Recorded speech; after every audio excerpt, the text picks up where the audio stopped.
Welcome to That's Dope, the podcast where we talk about dope things. My name is Godswill, and I have a super special guest, my brother, Leon Chiro.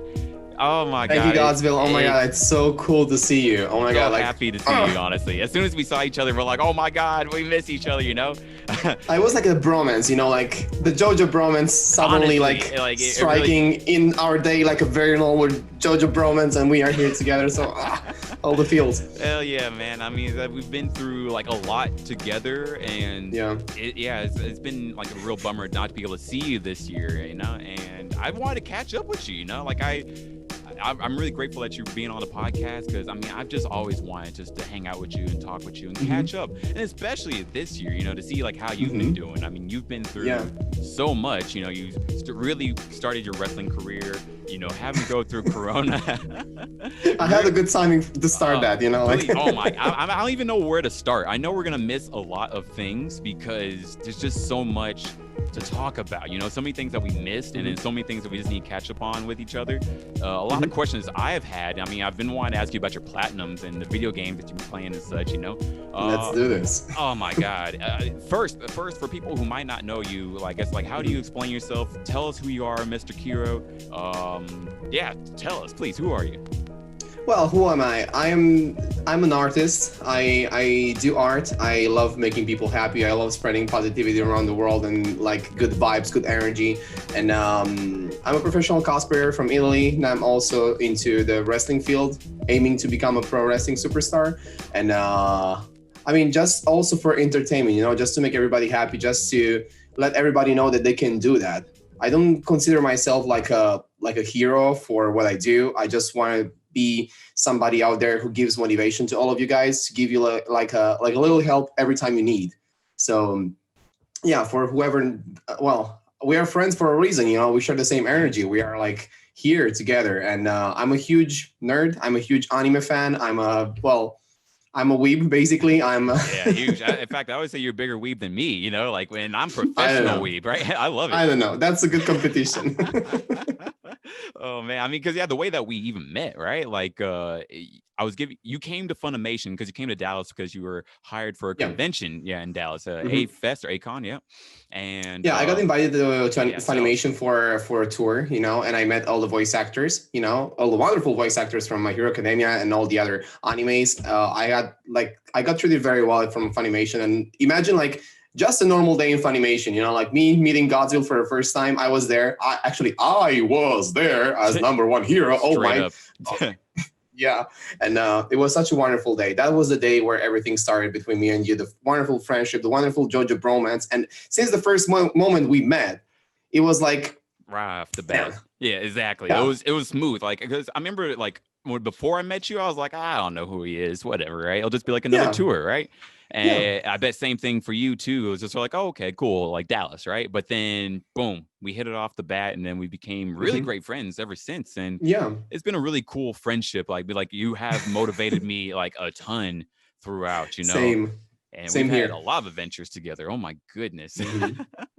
Yeah, the thing is that day was pretty magic because, you know, when you meet somebody out there, you know, and you share the same vibe, the same energy, it feels like in a few hours you can be more friends with somebody that other people in hours, in days, in months, you know. Like sometimes I find myself meeting like new people, new wonderful Jojo bros like you, and it's like I would just leave right now today to go around Egypt together. Like, let's go. You know?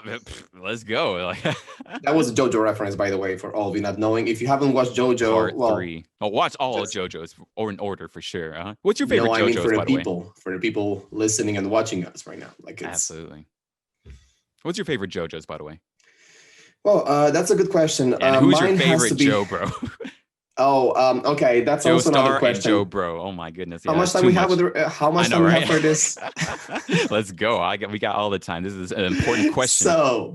So getting to the Jojo references, I would say Joseph. He's my favorite for a reason. I have to vote Joseph Joestar for a reason because he's the only Joestar that leads everybody to the real safety for 3 seasons. So first of all, he's the only Joestar who defeated Cars with his own with his own brain, basically. Yeah, and with his own strategy. legs, of course, because he just got the secret Joestar technique. Yeah. So the thing is, he's the only Joestar that got to defeat the villain, you know, just because of his brain, because he was like, no way in hell he was going to make it against Cars. He was like a superhuman, wonderful, like alien with wings, super extra with a bikini, you know, like that was perfect. That was boom. Right. You know? How do you beat that? Boom.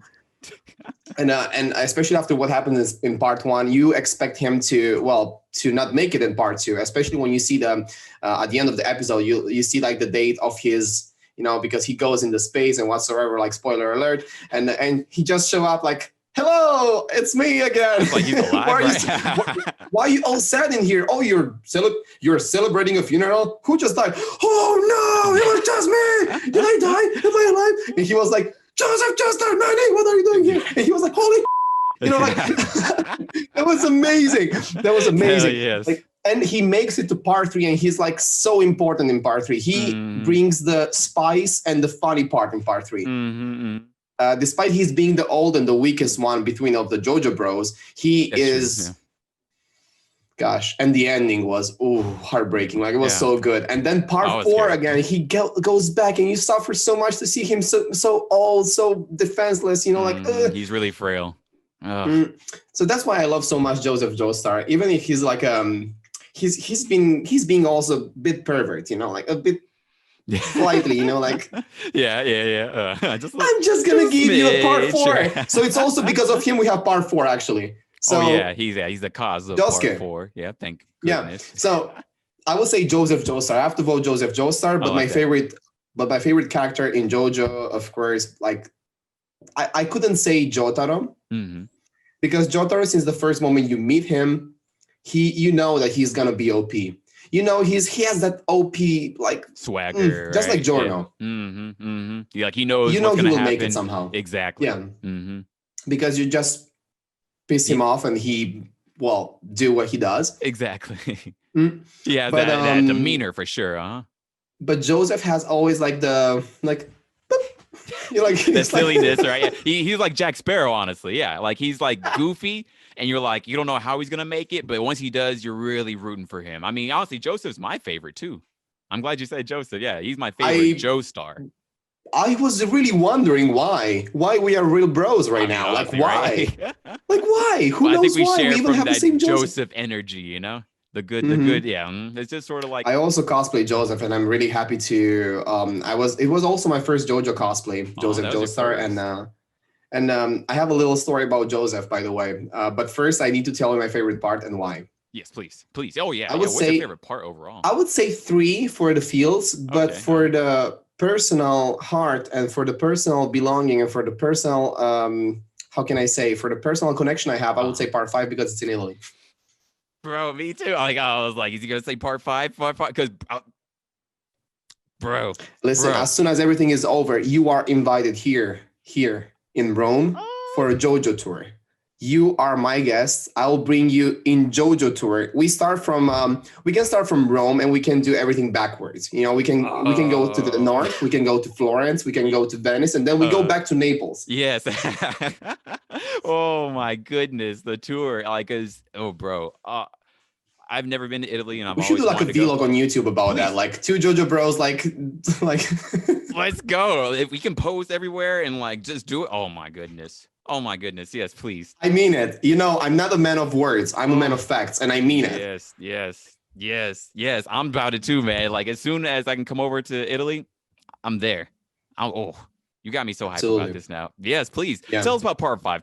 Why is part 5 your favorite? Of course, you can say all the spoilers if you want. I'll do like a clip right do you hear me right now? Yes, I can. Do you hear me well? Okay, cool. Yes. So part 5 was because I'm personally connected to Italy. So the moment you see some places that you lived in and you've been, I mean, I'm here. I live here. I live here in Rome, Italy. So you can imagine, like, every time I go in front of the Colosseum right now, I just look closer to see if I find Polnareff, you know, like.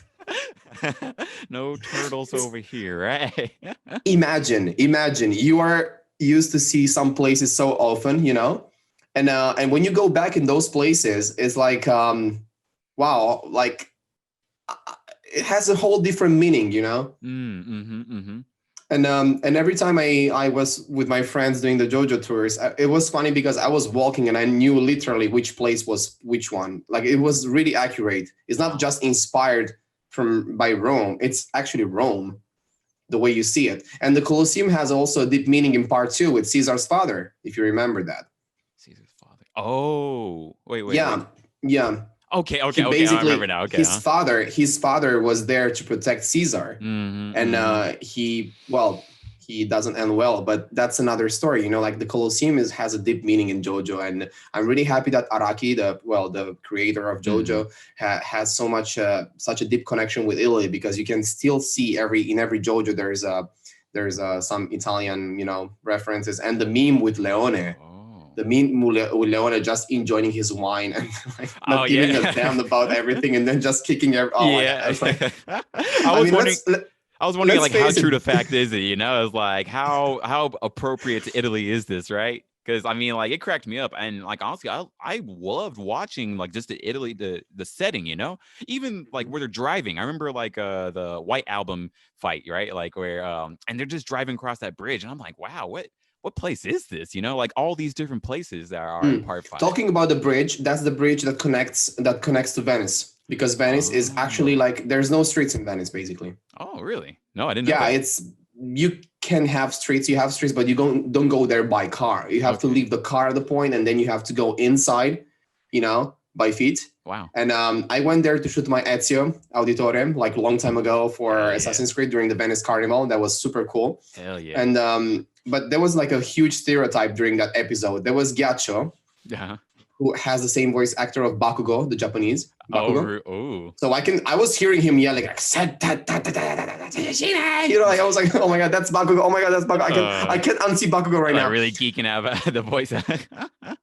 But the stereotype I was talking about is when they fight, he goes up on the car and he just randomly starts thinking of the fact that everybody changed the name, Italian names and international names. Like I really wonder sometimes why they changed the name Venice and not Venezia.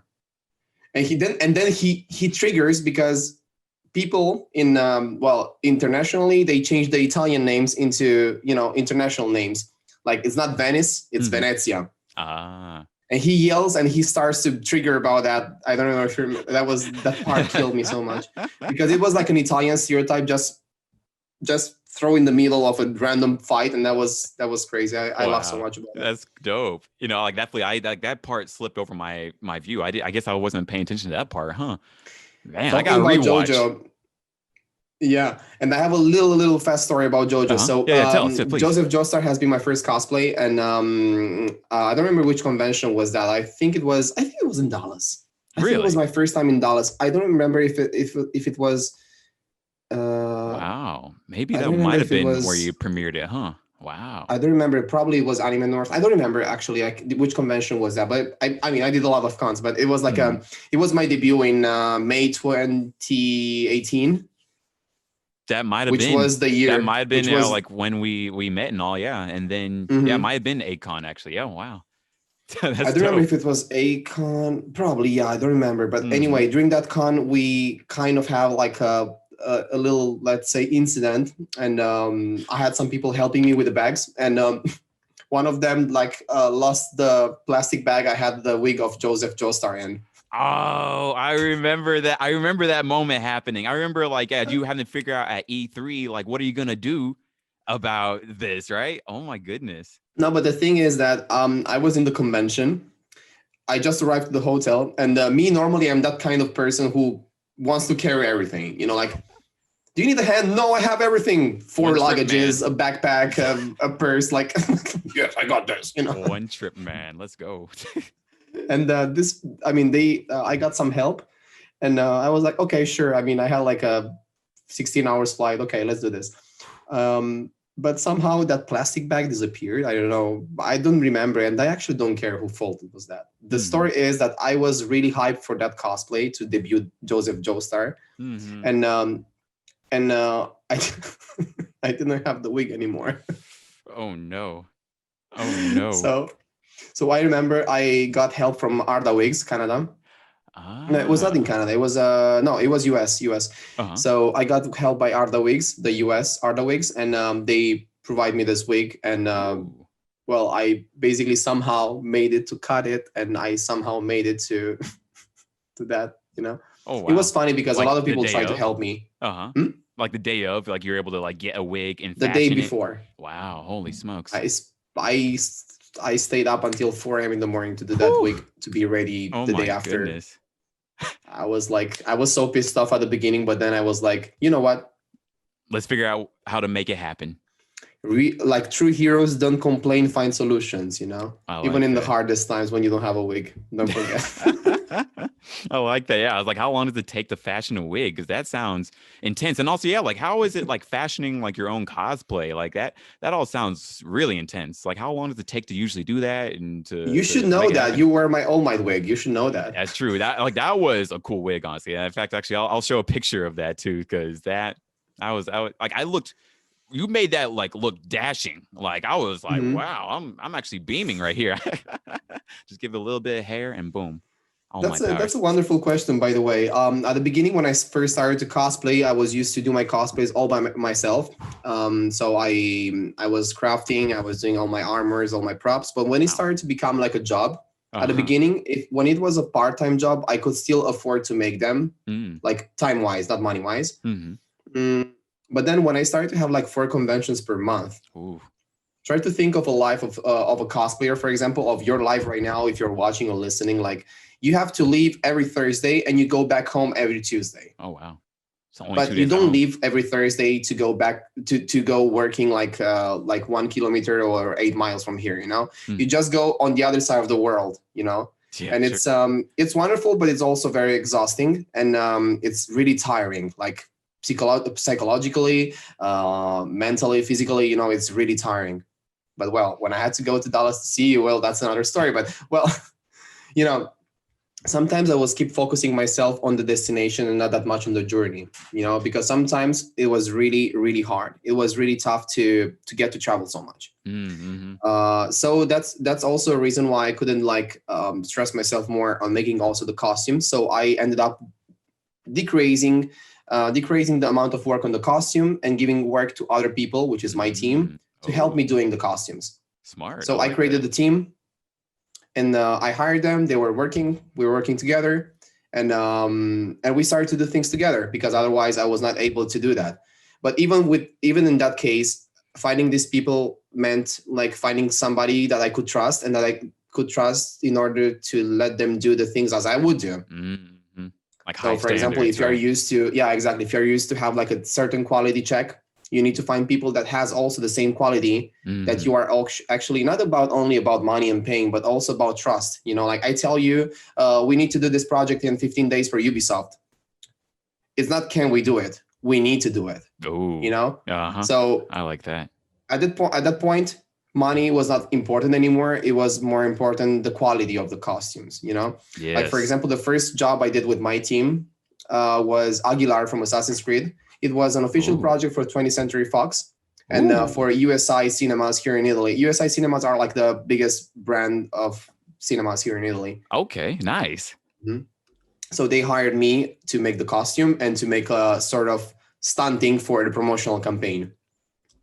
So there was this video of an assassin going on the roofs, jumping, doing all the backflips, flips, blah, blah, blah, blah, blah, and then jumping, and they CGI the jump into the cinema. I do popcorns and I sit and watch the movie, and then the movie starts in the cinemas. Yeah. Is that video? Like, I want to see that video. That sounds really cool. It was in the cinemas here, but I should require that. I will send it. But anyway, it was not online. It was for the cinemas. Dope. That's so cool. That's also a sort of job that I could have done. But in order to do that, they asked that to me like 25 days before. Oh, wow. And so I said to my team, okay, you put in standby all the other commissions for other people, because we were doing also commissions for other people. And we start doing this. For example, I said, okay, I do the swords, I do the weapons, I do the boots, I do the shoulders. You do the craft, you do the sewing of the base on the chest, you know, and I continue it with the details. Okay, cool. Okay, whatever. Let's order the materials. Okay, I will manage this. There's a lot of work, you know. Yeah, I didn't know how much. Yeah, wow.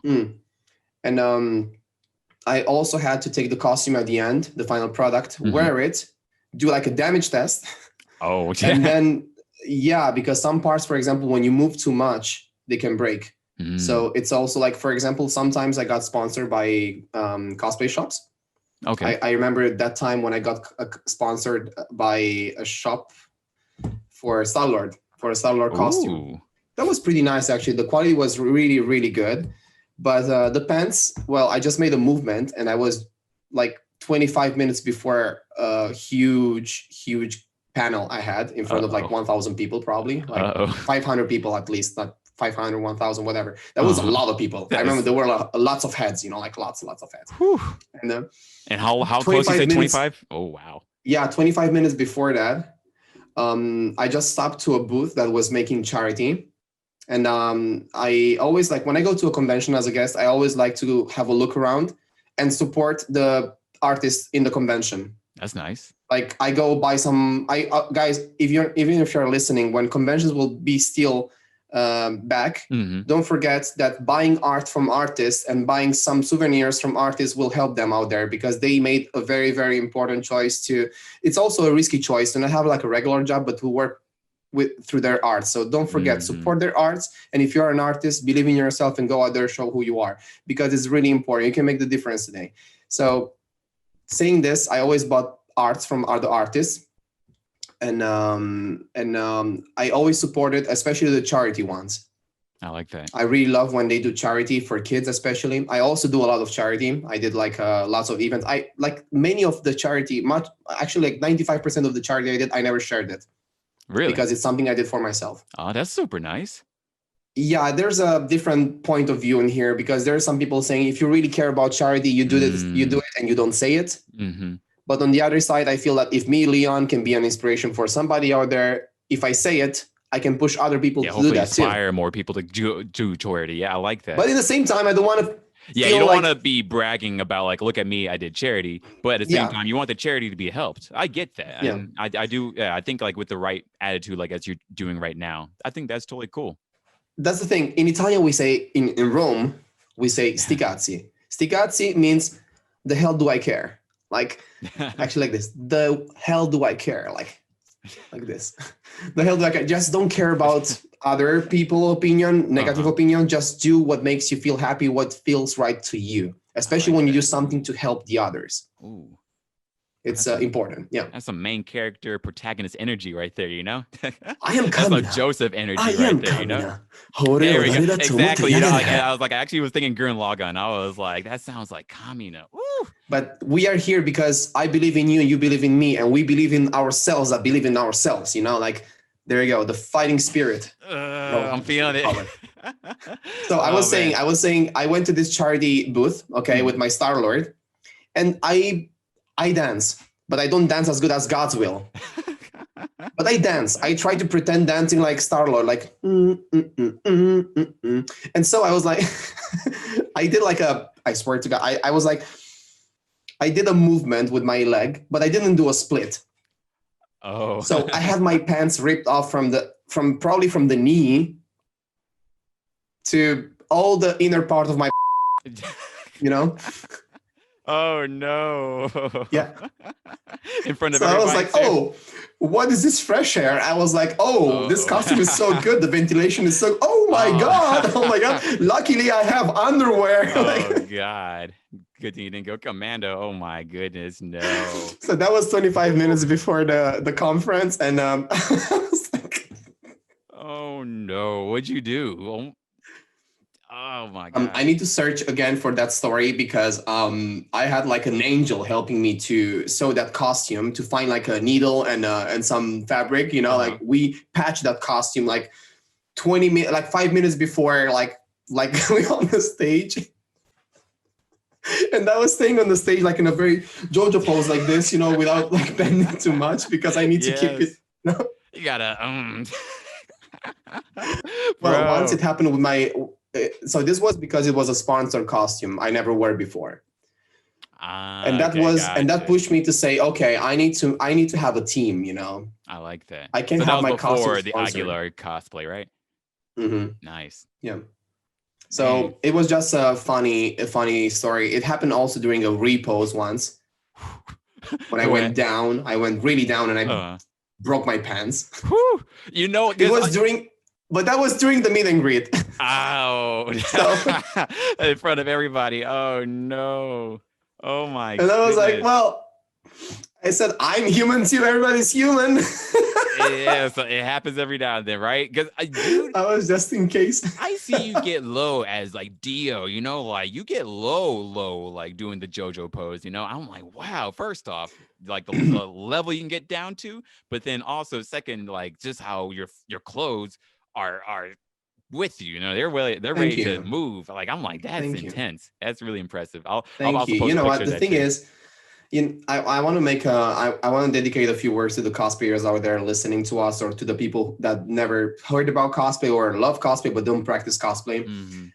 When you are a cosplayer, you realize that you are cosplaying a character because you love the character, and it's the moment where you can be whoever you want. You know, it's really important. It's so much fun. It doesn't matter if you make your own costume, if you have a team, or if you buy your costumes. The most important thing today is that you keep having the positive message of being a cosplayer, which is the most wonderful thing in the universe. You can be whoever you want, even Dio itself, you know, like when I felt like Dio, and I love that costume with all I have, because I'm really happy and proud of that costume, and you have to be proud of your costume as well. It doesn't matter the level you have.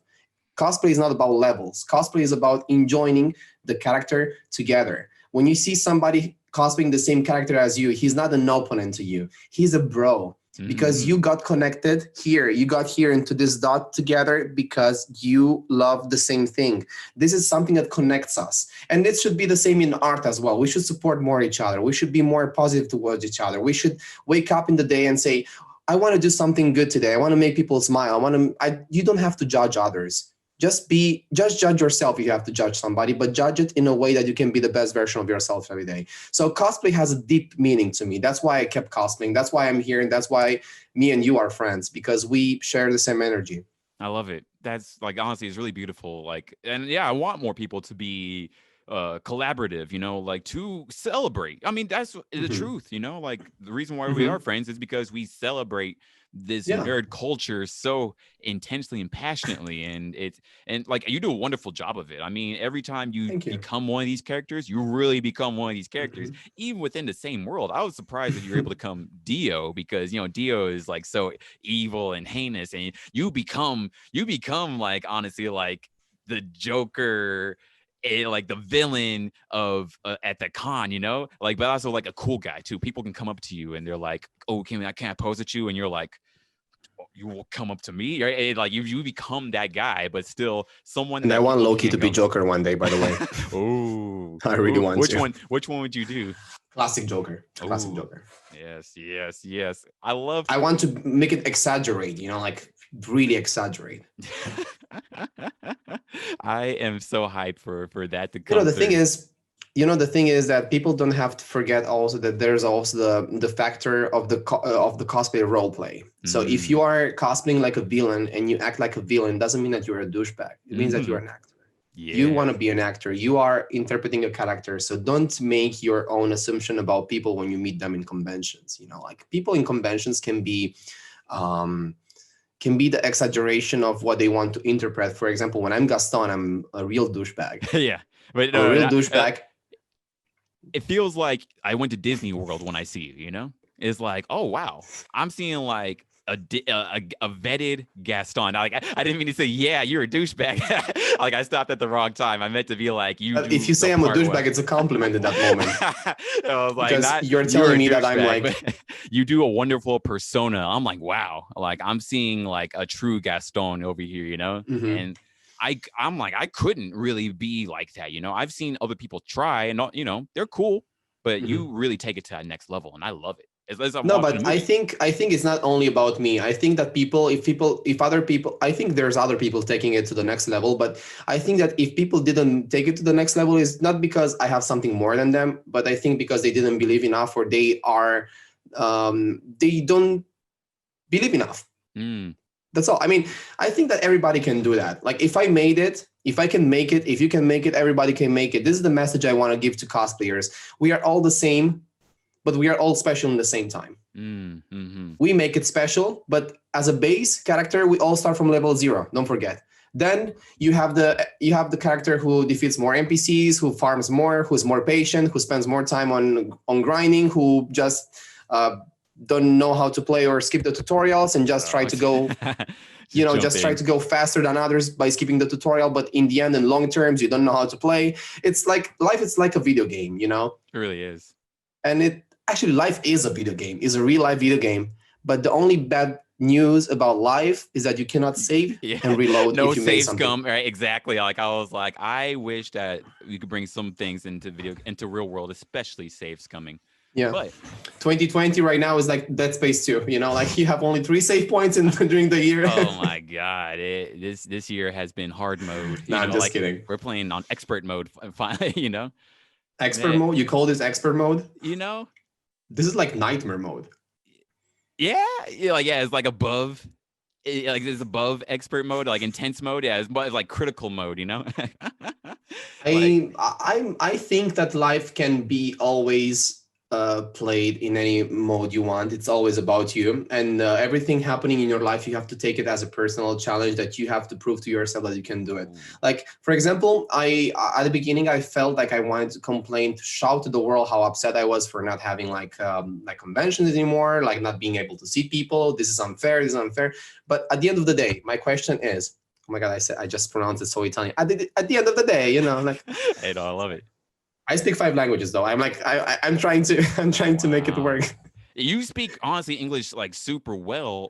I'm like as I listen to you talk, I'm like, I don't think I could ever speak another language as fluently as this, where I'm just like, boom, Japanese, des, But I have a very rough time in US the first time I got there, because I was speaking English, but not the English from US. I was speaking English that I normally use between countries in Europe. So I was speaking English with a French. Like for example, I was meeting like somebody French, and we were understanding each other. Like imagine like me going there like, good morning, how are you doing? I'm doing very good. Thank you so much. What about you? This is a amazing, very very amazing day today. And I was like, and you have like a French accent against like a Super Mario Luigi accent, which I never had, by the way. But I can do that. And when you learn English in UK. And then you get to UK, you got another English with the accent in UK. Ooh, then you go to Scotland. Ooh. Then you go to Scotland, and there's another accent. That's like it's really like an accent within an accent. Like that's must be really intense, right? Even in Italy, we have like oh my god, we can talk about so many things. Oh my god, I'm really loving this. This is like, bro, this is not an interview. This is like a chat between me and you. Honestly, dude, I'm really excited and happy to hear all these things. There's so many questions. I mean, in fact, actually, I think of 3 more questions I do want to ask you. But yeah, what's like the dialect in Italy? Okay, so like a little side note about Italy. Italy has different accents, and they can change between like, for example, if you hear like a very very strong accent from Texas, for example. Yeah. When I remember the first time I got to Texas, I had like a very big impact. Texas was my first country in US. Oh, that was your first in the US. Wow. Yeah, it was the first in US. It was in Houston. Wow. I love Houston. I love Texas, but I was like, I was really having a hard time to understand some slangs. I bet. And I felt bad to ask people, can you repeat, please? Can you talk slower? Yeah. And it was funny because I was asking them to repeat slower, but they were repeating slowly the slang I was not understanding. So I was like, can you say it in other words? And they said it fast again. I was like, oh no. It's like say it slow speed, but then different word. There we go, right? I remember when they were saying y'all, I was not understanding what y'all means. I was like, what y'all? Oh, you all. Oh, you all. Okay. Y'all is so ingrained in me. Like I still say y'all too often, unfortunately. No, but it's fine now. It's fine now. Well, I had many other slangs and funny slangs. What's another slang that you were surprised by? What? Sorry? What's another slang that you were surprised by, or that you were like, what is that? I was very confused when they said to me the thing about, I don't know if you can say that, but let's go for it. About, I don't know. I was like very confused when I heard for first time booty call and butt dial. Yeah. Oh, wow. I was like, first of all, that sounds like the same thing, and then second, yeah, of all, but I was like, what is it this? I'm a very confused person, like, what is it this? Oh man, that's funny. But you know a difference now, right? Yeah. I don't know, maybe. Oh man, that's funny. That's a good one, actually. I like that. No, there was another one. I didn't know what make out means. Oh, make out. Yeah. I mean, hell, even in America, we're Godswill, like, what is the make first out? time, the first time, Yeah, wait, first time I heard about make out, oh my god, it's so embarrassing because I had this person it was like in it was also like a sort of like, I remember it was like a sort of famous cosplayer, and this friend of mine came to me by saying, "Oh, I have a very hot friend. She wants to make out with you." And I was like, "What does it mean?" I was like, "I can do that by myself." And but the thing is, he was like, "Bro, dude, she's into you." I was like, "Oh, thank you. That's very nice." I was like, "Bro, she wants to make out." I was like, "No." So like, "Are you stupid?" I was like, "No." So I thought she wanted to do my makeup. Do makeup, yeah, not make out. No, I didn't. I swear, Godswill. It was so funny. It was so funny. It was so embarrassing because I didn't know that in US people can be so straightforward about these things. You're right. I mean, I was like, "Yo, a chick says you want to make out with you, nice." But yeah, I mean, in the US, and yeah, I bet like just like, I mean, I imagine like it's a very like, it's a slang. Because they don't teach you those things in schools here. But anyway, if I have to say in slang in Italian how you say to make out or to do all these kind of things, you as Italian student, for example, Italian language student, you'll be very confused because you wouldn't understand. Really? Because it's not, yeah. Because for example, in Italy we have different accents though. We have different dialects. For example, like if you go from Rome to Milan, you have like a whole different Italian. Wow. Like, does it if you go to Sicily, it's not Italian anymore. Like is really like different accent. Do you have a hard time like understanding them over there?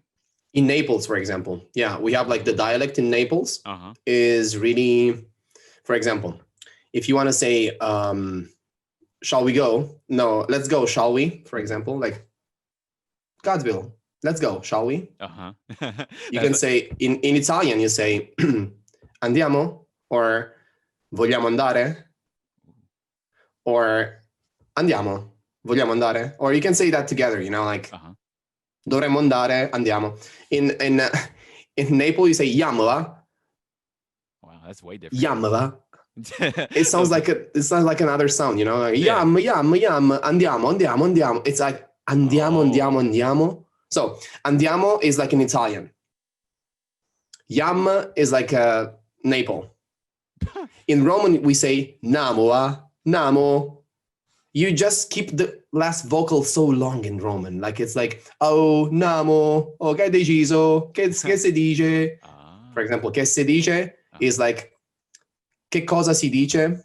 So what's the news? What's up? What's fresh? What's new? You know, like, che si dice? Che si dice, okay, yeah. And it's like, in Roman, it becomes like everything more rough, you know, like more. Roman is very rough. Like it's like.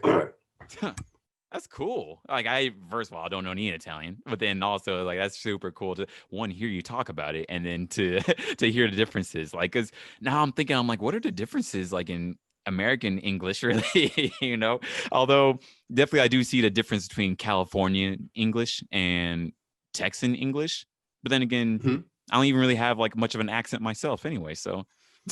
I find that it's you can still understand. I think you can still understand if you're born in US or if you speak English as a first language. I think you can still understand if you go in different countries in US. Yeah. The only Scottish don't understand. I'm like, yeah, exactly. That's the thing. That the difference between accents and dialects in Italy would be like if you, for example, travel to Scotland and you go to speak with somebody from UK or from Scotland, sometimes you can have like a double check. What'd you say? Or, yeah, right.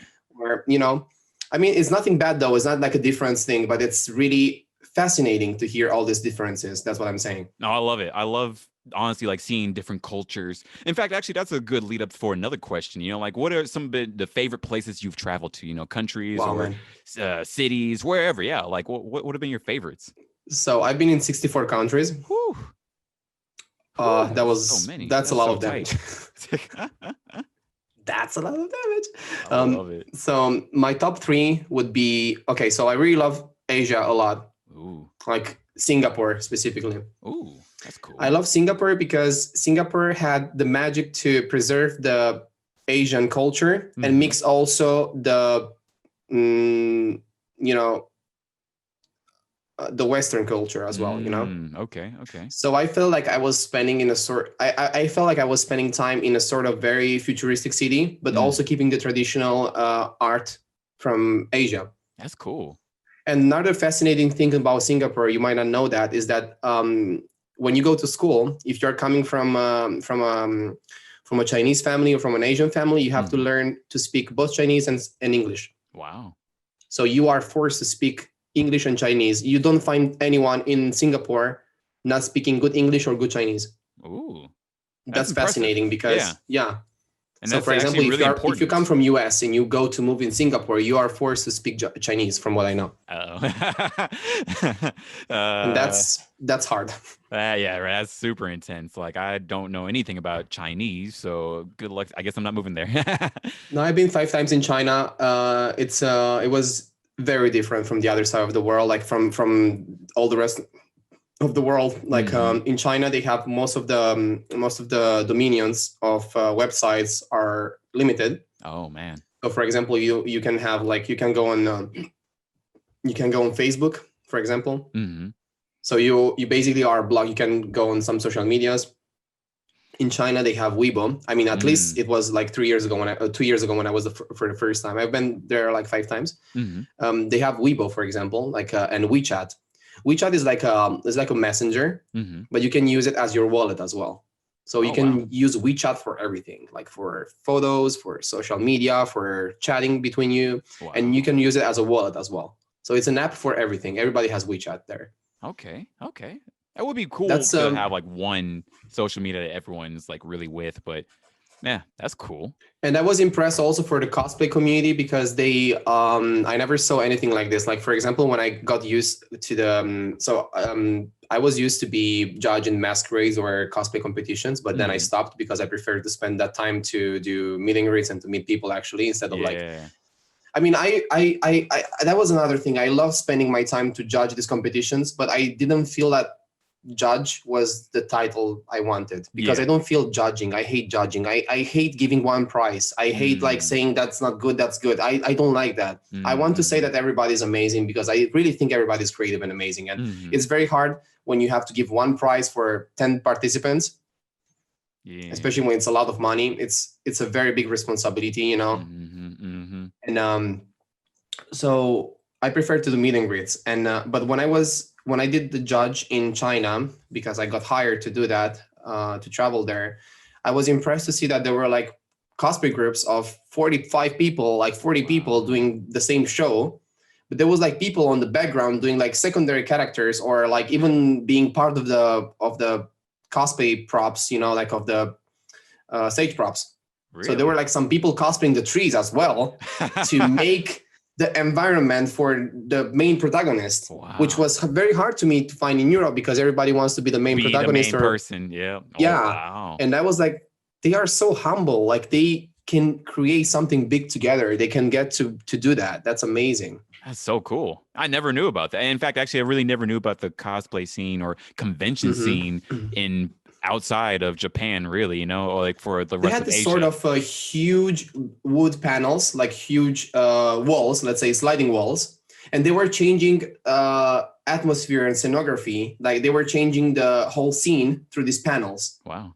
And I'm not talking about theatrical organizations. I'm talking about cosplayers like us doing that on the stage, and that was incredible. I was so inspired to see that, because you had all these people being so creative, and I felt like I want to go back home and do competition again because that stage performance was so good, Yeah, that's really cool. I had never really heard about groups and people being backgrounds or having like background panels that you can have for yourself. That's cool. Ooh. It's those sort of things that, and most of them are not known on social medias because they don't use social medias that we use. So I found there so many artists, so many big cosplayers that were not known in like in the rest of the world because they were famous in China. And some people is okay with being just famous in China. They don't want to be famous out there, like in the rest of the world. They are good with the Chinese community because the Chinese community is huge. Huh. That's a good point. I was like, Wow. I never thought about that. Yeah, like Yeah, I same. guess I just was like, oh yeah, like they're either there if they want to be or they're not. I never really thought that, like, yeah, I guess I don't see Chinese cosplayers or artists or fans of the community. So, that would be cool to No, connect but with there you. are like wonderful cosplayers from China, Taiwan. But yeah, one of my favorite places we were talking about is Singapore. Mm-hmm. I love Rome because it's my hometown city, but that doesn't count because I'm too much on the side for that. I actually love LA for the memories I have. Hey, yeah, honestly. I don't know if I would live in LA because it's very expensive. Mm-hmm. Come live with But me. I got you. All right. mhm. Like I don't know, I think it's about choices, like job opportunities, choices. Like LA is like the capital of video games, most of all. And I had so many memories attached to LA. So for me, every time I think of LA, I think of epic times I spent there with wonderful people like you. And like E3, like E3 or Anime Expo. Yeah, it was like really great times. Yeah, we've had a lot of great times. In fact, actually, before I lived here, it was really because of all the great times that we've had that I was like, you know what, maybe it would be cool to live in LA. You know, my friend, what I'm trying to say is that it's not about the world, because I can also say wonderful things about Trinidad and Tobago. That was one of the most impressive countries I visited. Wow. Trinidad and Tobago was like in the Caribbean Sea, like for a lot of people in Europe don't know about Trinidad and Tobago because it's like a small country. Island. But the amount of love I received there, and the convention, Elias Entertainment Expo, I was there as a guest in 16, sorry, really impressed me a lot, because it doesn't take like countries like Trinidad and Tobago or like realities like Trinidad and Tobago show to the world that you have to be creative, and you have nothing less than other countries, to organize such a wonderful fun. And there were like people there always dancing, good energy. I really love that community so much. So Trinidad and Tobago has a very special spot in my heart. I love the Brazilian community as well. Ooh. Mexican community, I'm not even mentioned that because mi corazón es mexicano, and I'm like thinking like, oh my god, like Mexico really steal myself for the food, for the people, for the amount of gifts I received. So what I'm trying to say with all this is that if you ask me like a favorite place in the world, I would never be able to say that, because it's so always many the special people. moments. Mm-hmm. It's always the people making the places. It's not about how rich your country is or how many events you have, how big the event is, who was there, somebody important, who cares? You guys are important. You make your own country wonderful. This is the thing, And I want to make this message for all the people that feel that they are living in a poor country, or that they live in a country that's not enough. It's not about the country. It's about you guys. You can make the difference. It doesn't matter who you are or what you do. You can make the difference. Damn. Inspirational. I love it, man. Like, I'm telling this because a lot of people in Italy complains about Italy, but they've never been abroad. And I'm like, ma se non sei mai stato all'estero, perché ti lamenti dell'Italia? Perché? And I'm like, like, why are you complaining if you've never been outside? That's a great point. Yeah, right. You complain about like your own world, but you don't know how good really it is. Grass isn't greener, as like as an American phrase or English phrase, I guess, right? Exactly. Like sometimes you just wake up and you realize that you are lucky by having the chance to enjoy all the small things in the world. I know it's very generic, but for example, I wake up, I live 10 minutes from the Colosseum. That's so cool.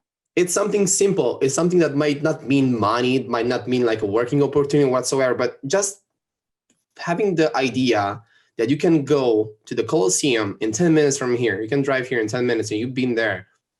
And you just enjoy this wonderful masterpiece of art, and you're just standing there, enjoying your moment, your time, and just having a moment of peace and appreciating small things like a coffee in front of the Colosseum.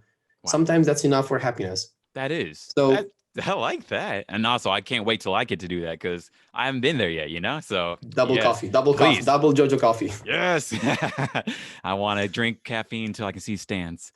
So how are you doing, by the way, these days? How's life treating you? You're always like amazing, funny. You're like always keeping yourself motivating. Honestly, I'm really grateful for how things are right now. Like a lot of bad things are happening, but I feel really grateful because I'm healthy. I got a job I like, and I got a job. I got a lot of good friends and family, I get to talk to you, like this is something that like I'm really happy that this is happening. Like this has been. I also have a lot of inspirational friends like yourself. Like people who keep me going on. Hell, even like when I work out, I'm thinking about you. I'm like, shit, I gotta do like the flag, and I gotta make sure my upper body's right, because the next time I see you, we gotta go up. I gotta be able to keep up, like. I'll bring you to a wrestling show next time you'll be here. I'm so hyped. So please tell us about the wrestling. That's a great segue right there. So, my friend, since I was a kid, I'm always talking about positive things, but don't forget that positive things can come also from negative ones, So when I was a kid, I just long story short, I suffered of bullyism because I was a geek.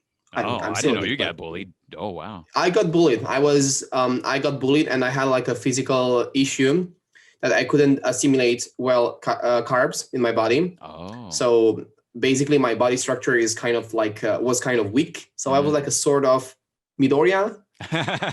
Wow, you were a Midoriya type, huh? I was kind of a Midoriya type, but in a Bakugo way. There we go. I was pissed off with myself instead of the others, because I was pissed off for the fact that people was able to bully me. And one day it happened when I was like 7. I have this three kids at 10 years, and between 7 and 10 years, there's a huge difference. Like basically like the difference between Jojo Part 3 and Jojo Part 5 body structure, like right. In Jojo Part 3, you have like Jotaro being 17, being bigger than me and you together, right? And my future, like honestly, bigger than our future together. His shoulders are wider than my future. So So jokes aside, I was playing football a lot because football is really popular in Italy, and I have this leather football ball, like soccer ball. I was playing with, and they stole it from me. They just took it from me because I was weak. I couldn't defend it. They were just there, 3 versus 1, and I start to run, and I had like "You Say Run" in my head. I didn't know "You Say Run" yet, but imagine like this. This kid running behind them, crying and yelling like, give me back, that's mine, that was given by my mom, and I love my mom more than I love myself, so it's like it was really important to me. I never had a father, so I only had her. Oh, wow. And I have a very tight attachment with her. Like we are like a really mama family, I like that. I love her and protect her, and every time I'm always like pushing people to love their parents more, because parents are amazing, and sometimes it's hard to make them understand what we do because we feel judged. Yeah. But it's also about us to make them understand better and be more patient, because there are other generations. We need to be more patient because they were patient with us. Wow. We are another generation because we were kids. We were not able to talk, and they've been patient to raise us up, So that's why we need to be patient today, because we have the gift of the word to explain them. We are cosplayers. We do art. We are just, we love to do this, we love to do that. Spend some time with your parents anytime you can. This is something important I wanted to say, but that's another stuff. No, I'm actually really glad you're saying that. I mean, and especially like that message is for me too. Like I'm not very close with my dad, but he texted me a few days ago. He's like, you should go back to medical school. And like, I didn't like that, because it's just sort of like, what are you talking about? I'm doing what I'm doing here. But at the same time, I do want to be more patient about that. So yeah, because it's also his perspective. He wants you to be successful and happy in your life. So maybe he said that for this, but it's also up to your patience to make him understand, well, medical school is not for me. I love what I do. I love video games. I love my community. It's a whole different community. I know things are different today, but world is changing. I'm happy, be happy for me, but just be patient and explain him that slowly, that this is like, he's still your dad, like it's still your father. So it's like nice to be nice. I was get bullied by these 3 kids, and I started to run behind them. I was running so fast. I was like, boom, boom, boom. I gotta catch him. And I couldn't because my legs couldn't make it. My breath couldn't make it. I broke my breath. I was like, I just like, imagine this whole, this scene, it was not raining, but imagine rain. So me staying on my knees, like, go on. And then I was like, I was like starting from that day, I want to do 10 push-ups every day to become big. Wow. And I started to do push-ups. I got into athletics because I wanted to be faster and running. I wanted to be bigger and having a better structure. So I want to prove that even if I was skinny, I can have a bigger body to defend myself and defend the others, and be fast enough to run away from everything or run behind somebody who potentially steals that. for me. So this whole story led me to become who I am today. And mostly, why am I telling you this story? Because when I was a kid, I was a huge fan of Dave Bautista.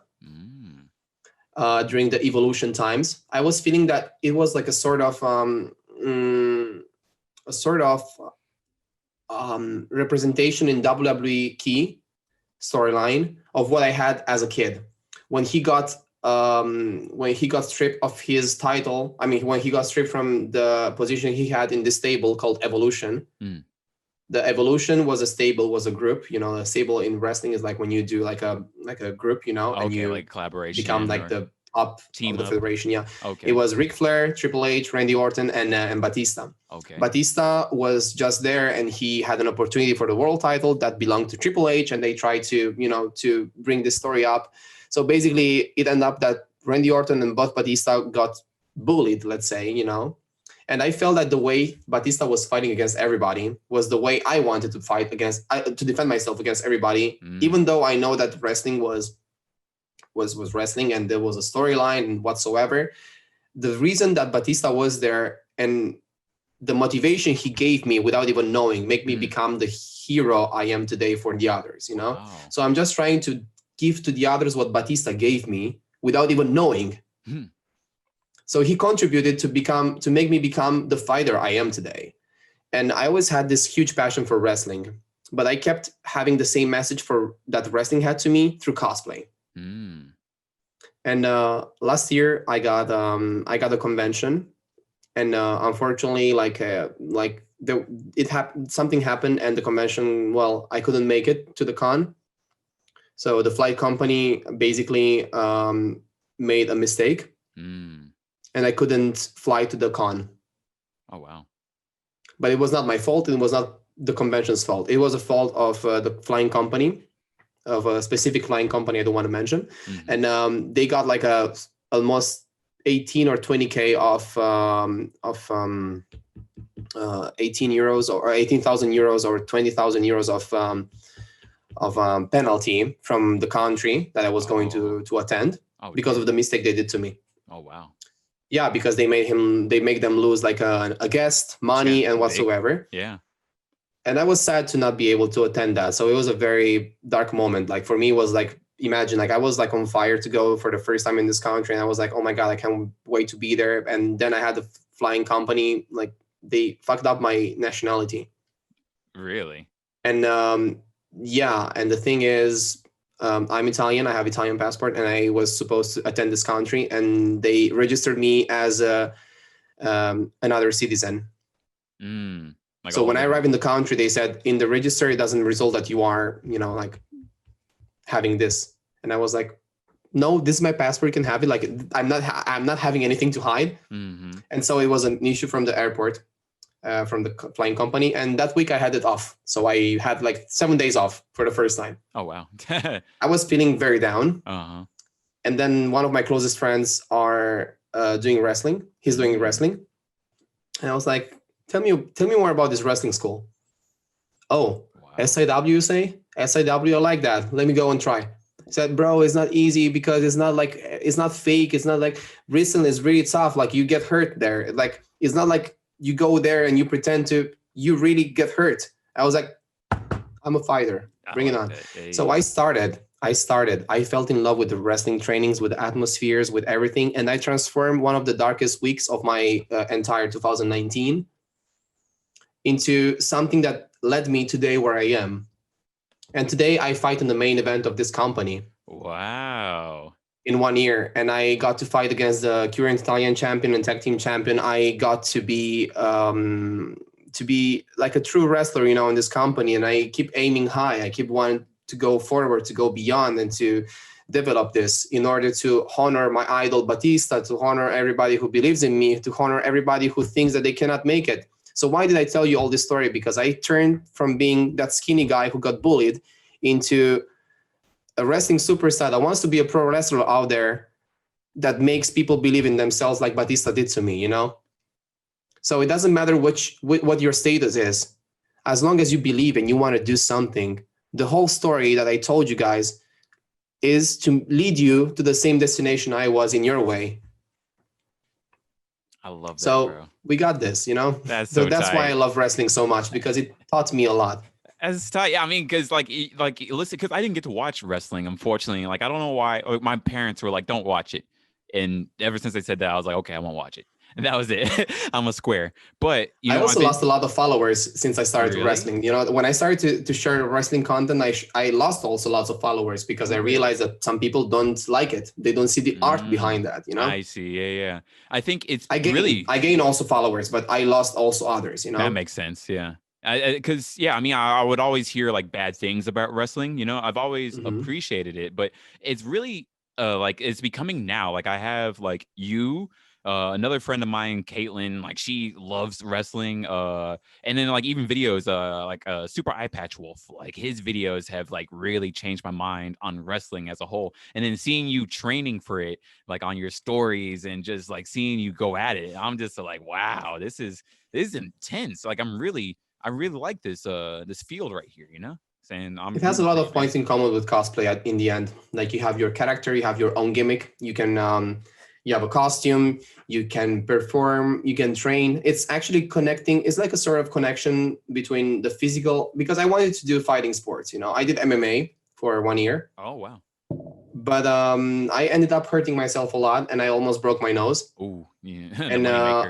I had like a match, and it was my fourth match, actually, not my fifth match. Oh wow. I was doing well, but at my fourth match when I lost, I tapped, and the And the guy kept person going. that made me tap kept going. Yeah, and I Oh was like, no. Chill, bro. Chill. Uh-oh.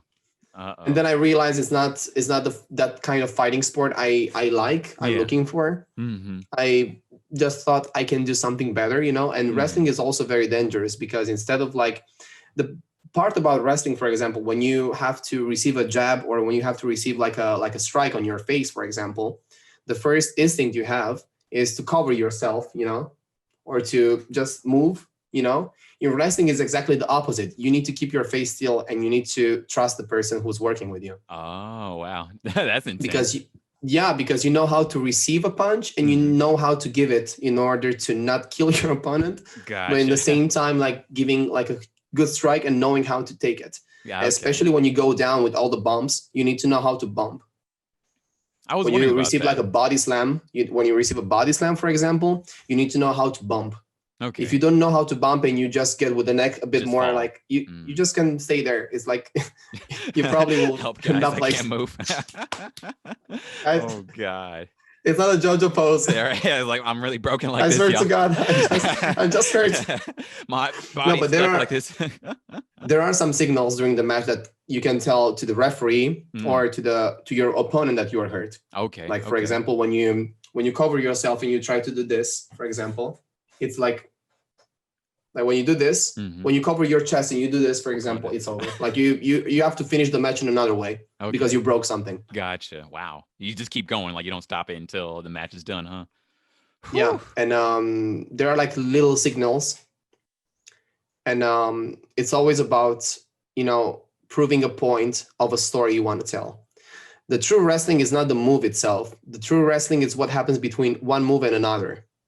Think about WWE. The emotional part you have in WWE is because you see Drew McIntyre looking at Randy Orton, the way he looks, what he does between a move and another, like getting rage, getting like, I got this. Okay. You know that is the interpretation between a move and another that makes the real wrestling be true. When you look at UFC, I love UFC, but you don't see their faces because it's always like covered, like you always go on the ground and pound, you keep going for the submission, you keep your guard down, you don't see them because it's a very like raw, harsh fight, you like have to have defense for that. tough, you can't just be open. That makes sense. But in wrestling, the true wrestling today is not doing like 100 like flips, in my opinion, or like being super acrobatic. It's about the emotion you give between a hit and another. What you communicate. The emotion. The story. Wow.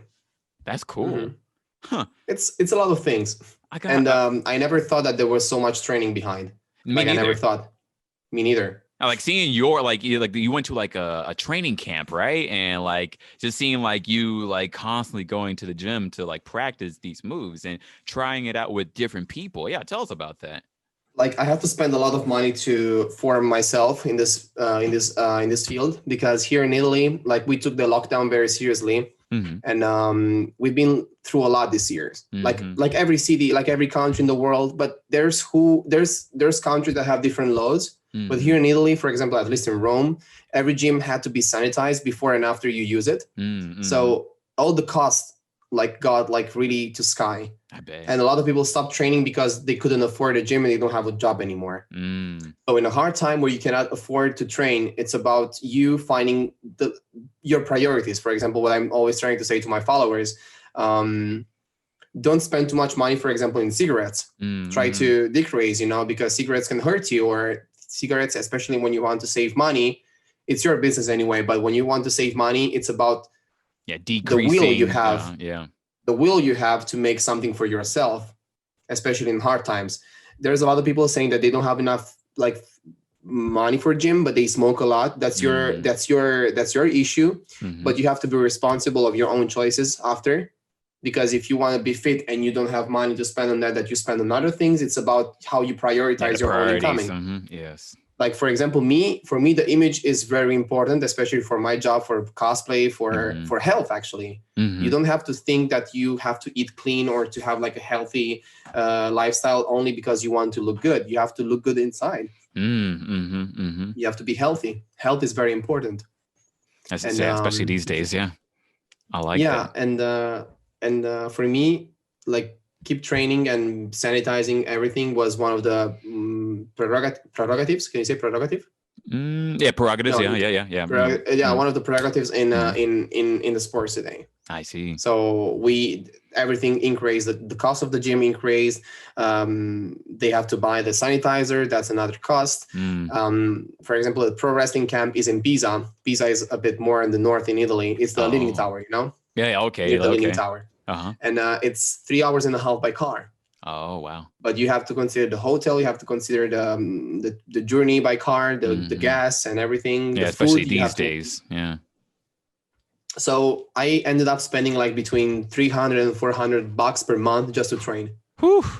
It's an investment, but it's an investment though. Like it's something that you enjoy, and that it sounds like it's really helping you overall too. Like it's helping you definitely with the fitness and like the persona that you are crafting for sure, for yourself and for others too. And then I bet like it's only helping just in every different field that you will be going for, the cosplay and the streaming and the talking and the projection and just the defense and actually being able to actually like attack and defend. That's crucial, right? The thing is that I always think that everybody has to be responsible of their own incoming and their own money, and nobody should tell to the others how to spend their own money.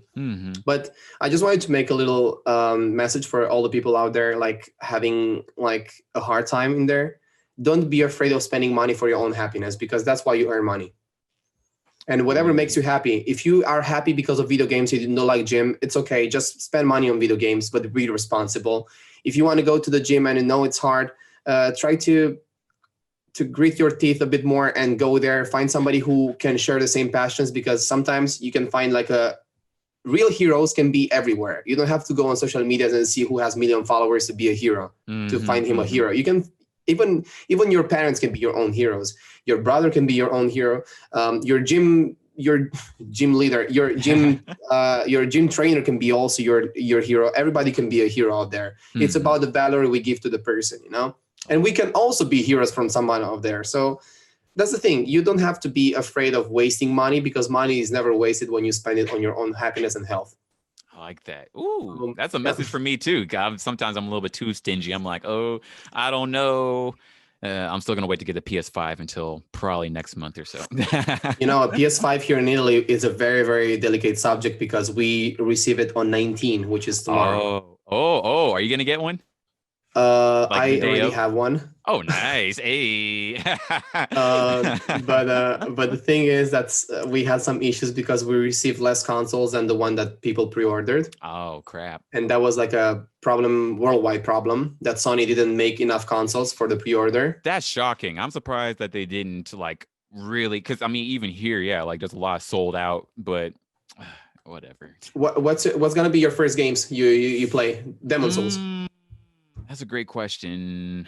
Because I like right now I'm waiting to get a PS5 because I just want to see like more games coming out. I was thinking about getting Demon Souls. Yeah, like Demon Souls, I would like to do that again. I'm impressed actually. I'm honestly impressed that they haven't like study a marketing plan. Probably even for the pandemic situation, everything was slowed down. But I really think that a really like wonderful project would have been launching God of War 2 with the PS5.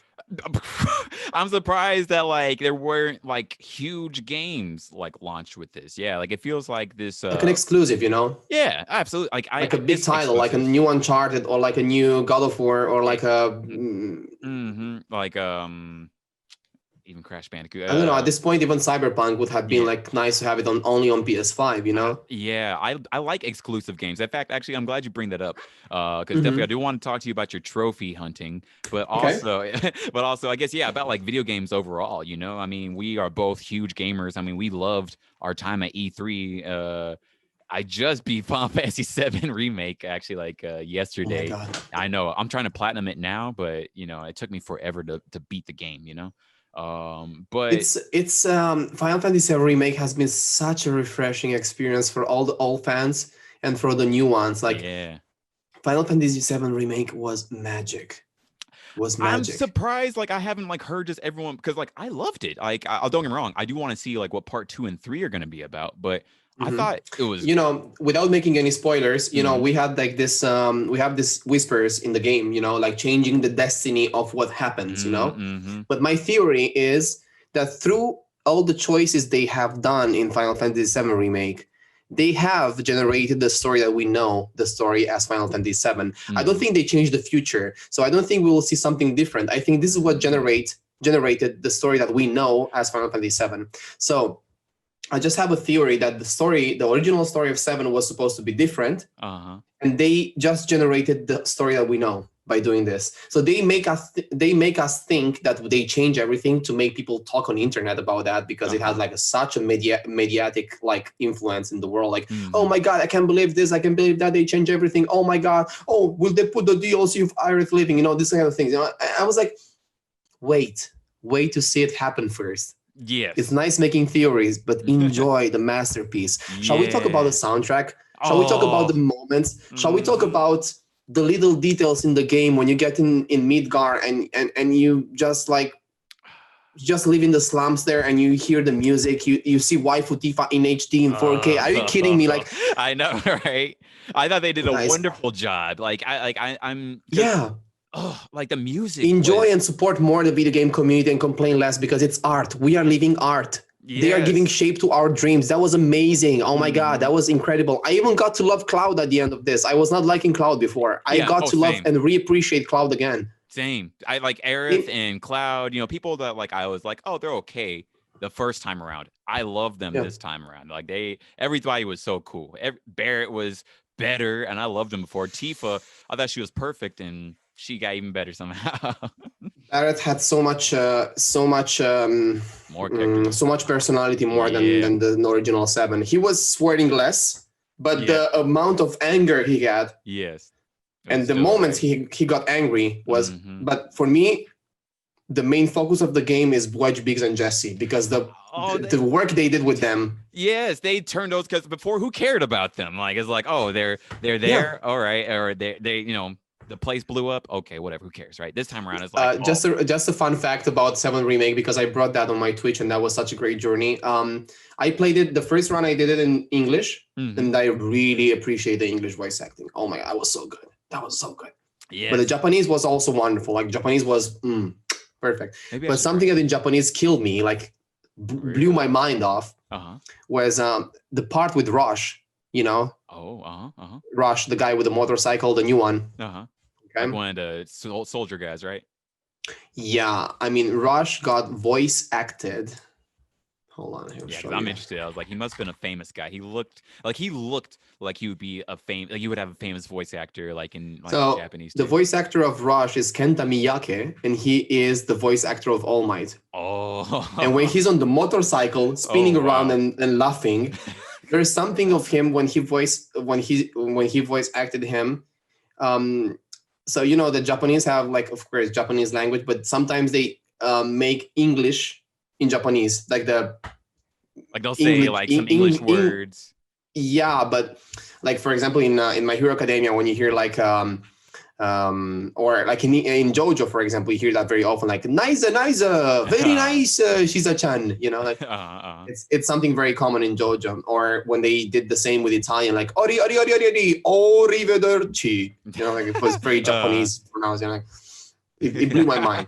So here Rush, when he does the spins with the motorcycle, he started laughing like you know, like All Might, and he says something like sayonara or something like have a good evening or whatever, I have to leave, bye bye, adios, you know, my furiendo da.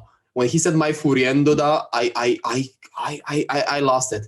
I was like, oh my god, game of the year. Wow. Oh my goodness. Okay, I gotta go play through that scene again in Japanese because I've been enjoying. I have a clip. I will send you the clip. Please, honestly, I would love to see that. Oh my goodness. Also, I love watching you geek out about this game because I wanted someone to geek out about it too. I feel like, I mean, I'm super late. That's why I'm like, oh, I don't need a PS5 just yet. I got too many games I gotta play. But 7 Remake, did you finish 7 Remake yet? Yeah, I just finished it. I'm trying to platinum it now, but yeah, I finished the game. And the platinum trophy was something that really was a pleasure for me to play in hard mode. The hard mode is so good. Like I actually like, especially when you're alone. When you're alone, it's like, ooh. Yeah, it's like crap. I got the chakra and like no. The platinum trophy is something that you really feel enjoying. I think today, like a problem we have with video games is that there is no more platinum trophies like we were used to have like 5 years ago. I think some games are too easy to platinum. Like for example, Kingdom Hearts 3 was too easy to platinum. The main game was too easy, and compared to Kingdom Hearts 2 or compared to Kingdom Hearts Birth by Sleep in the remake and in the remix of 2.5 or 2.8 like or whatsoever. 2.5. It's I think it was too easy, Kingdom Hearts 3 to platinum, and I feel that 7 Remake did such a wonderful job with this. At the beginning, I was a bit afraid for the linear like not being able to go back, you know. But I really enjoy in 7 Remake so much. I almost broke my hand against Jules on the trophy. Oh, pull-up trophy. The pull-ups. Oh my gosh. I was like, so the pull-up trophy in the hard mode, I don't know if you've done that yet, but no, the RNG can go between 39 reps and 46 reps in the hardest difficulty. Like, so you can even win with 40 reps. Yeah. Yeah. That's why I was like, wait a second. But I was used to do like 44 in a row, and it's really hard to do like 44 and 45. And he kept doing 44 and 45. So when it's a draw, you don't win. Oh crap. And you have to press these buttons in order. Have you done the mini game? The timing, and then it disappears at the point. If I haven't done hard mode, like I actually didn't know if I needed to do it on hard mode, so now I'm scared. The thing, no, for the trophy you don't need hard mode. It's automatically in hard mode. Sweet. It's a mini game. The mini games are like if you the did same. Normal mode, then it's okay. But then again, you did in hard mode, so I think I want to do in hard mode. But if you, I mean, in the end, it doesn't change that much the difficulty of the hard mode because some missions are already converted in hard mode even when you play normal. Oh, okay. Yeah. Okay. But it's a really good game. I really enjoyed it, and I really enjoyed the new Sephiroth we have. The sort of omniscient. You say omniscient? Yeah, omniscient. Yeah. Omniscient.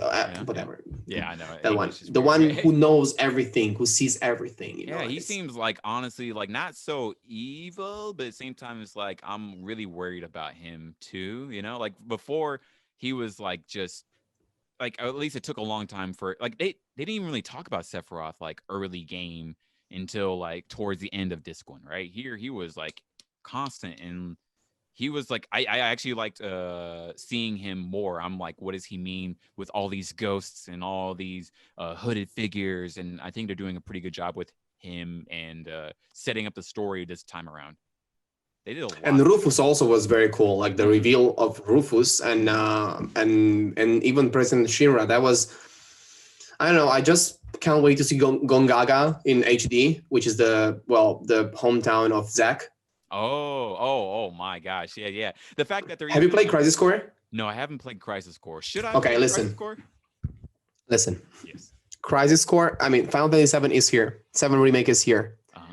Final Fantasy 8 is here. Final Fantasy 10 is also like in the Olympus, whatever. But yes, near the Olympus, near Final Fantasy 10, you have Crisis Core. Wow.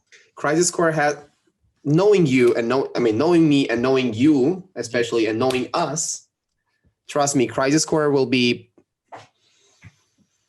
Because I kept hearing too many mixed reviews. Like I kept hearing people say like, "Oh, I didn't like it." So that's the only Crisis reason Core is the saddest game you will ever play. Oh God. Okay, that's. But it's not that sadness. It's not that depression sadness. It's that sadness that can be converted into motivation. You know. Okay, that's the type of sadness I do appreciate. Don't get me wrong. Like sad stuff is always sad, but I do like it. Like when it's like I gotta fix it or I gotta do something now.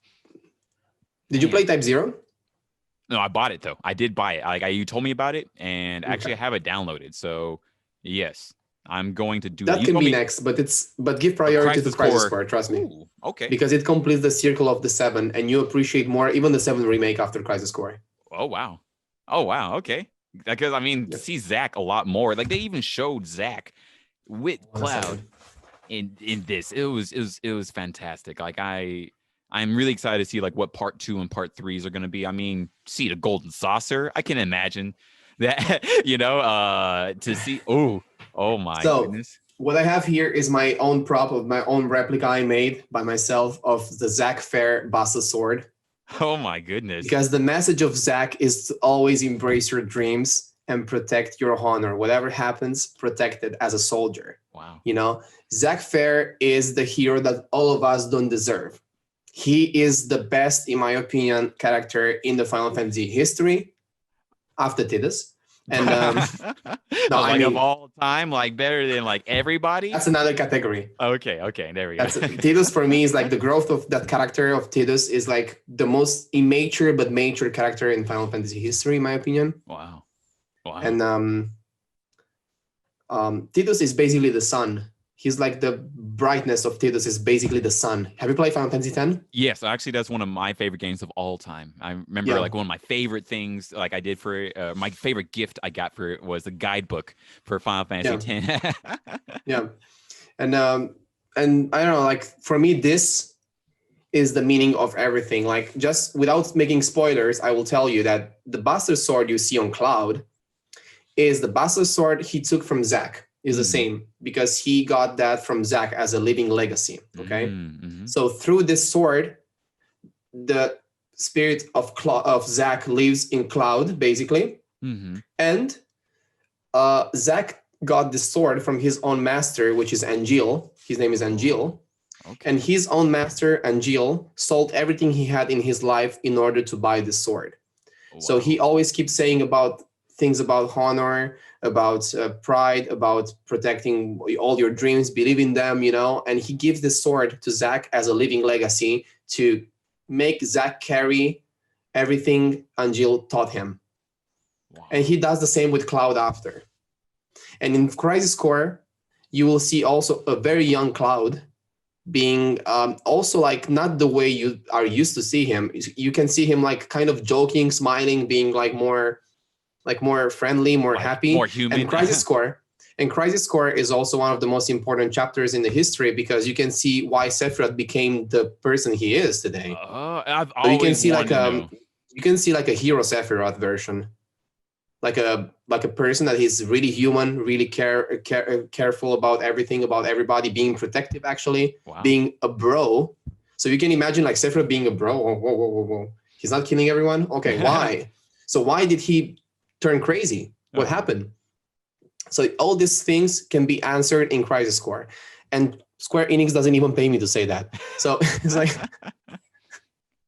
good. I mean, hey, that's how you know it's real for real, like because exactly you sold me on it. I'm gonna see if I can play it right now on PS4, like because Yeah, honestly, I remember like when the game came out, and I was gonna get it, but then I just remember people's I feel like I read maybe like a bad review or something like that, or someone was like, don't worry about it, and I was like, okay. So yeah, I'm gonna do it. I'm gonna do it. I do want to say that this people is anything negative or bad, but I'm just saying that true fans and true. I mean, first of all, video games are the proof that we can all be different and accept each other. True. Like talking about The Last of Us 2, for example, split the community in two parts. The whole like, end, yeah. The Last of Us 2 has to be awarded only for the bravery of the choices they made in the game. Because it's a very brave choices that you can do in the game, and it's something very unusual you're not used to seeing video games today. So I think that video games are art, the art of a storytelling and emotions. So you may like it, you may not, but you cannot deny that video games are one of the best form of arts we can have today. Honestly, I'm grateful that we live during this time where we get to like grow up with games and like oh man, I love video games, man. For example, I read books for my university because I studied, but I'm not a lover of reading books, for example, but I respect who reads books. Yeah. For me, video games are like books, with the only difference that you can decide how to read it. Yeah. Yeah. Like because you are the protagonist and you decide which story you can tell, and the way you tell it. True.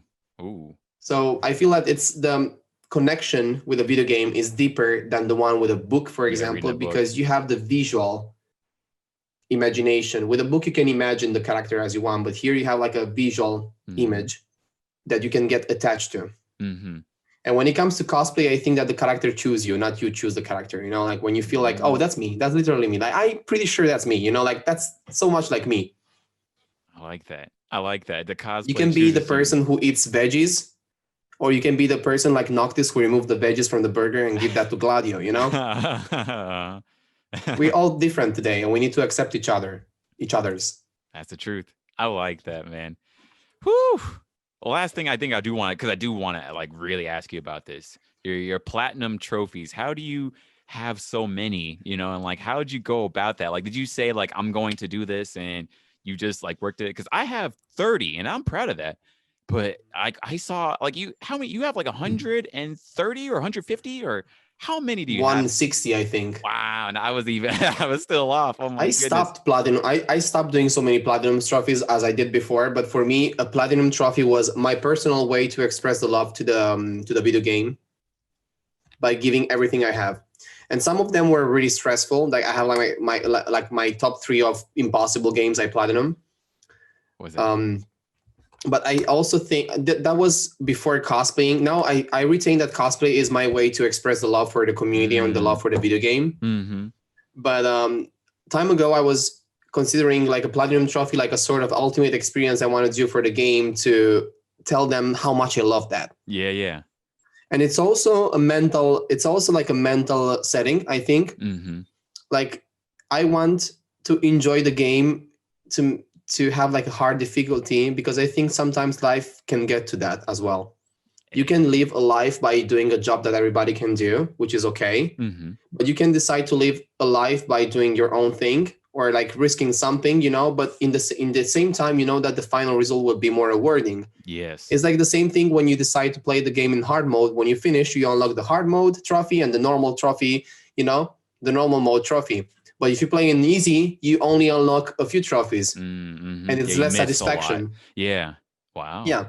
I still think that you have to enjoy video games, and obsession for trophy doesn't have to become, I mean, the trophy don't have to become an obsession. But the whole trophy thing, I think it's more like a personal challenge as well, and a way to express your love to the video game. Yeah. They added some good features in the PS5, by the way. Oh, like what?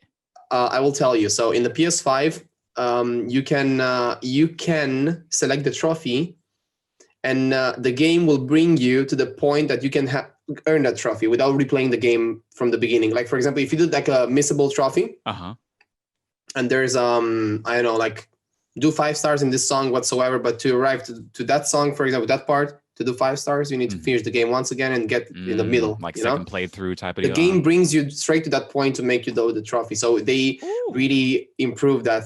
You know, like that would be so killer. Like in 7 Remake, in the 10th chapter, you have to get to the resolution with 3 different characters depending of your own choices. So you can have a dialogue dresses, right? depending of who you second during the game. You can have Aerith, Tifa, or Barret. And there's a trophy that requires you to do that with 3 characters.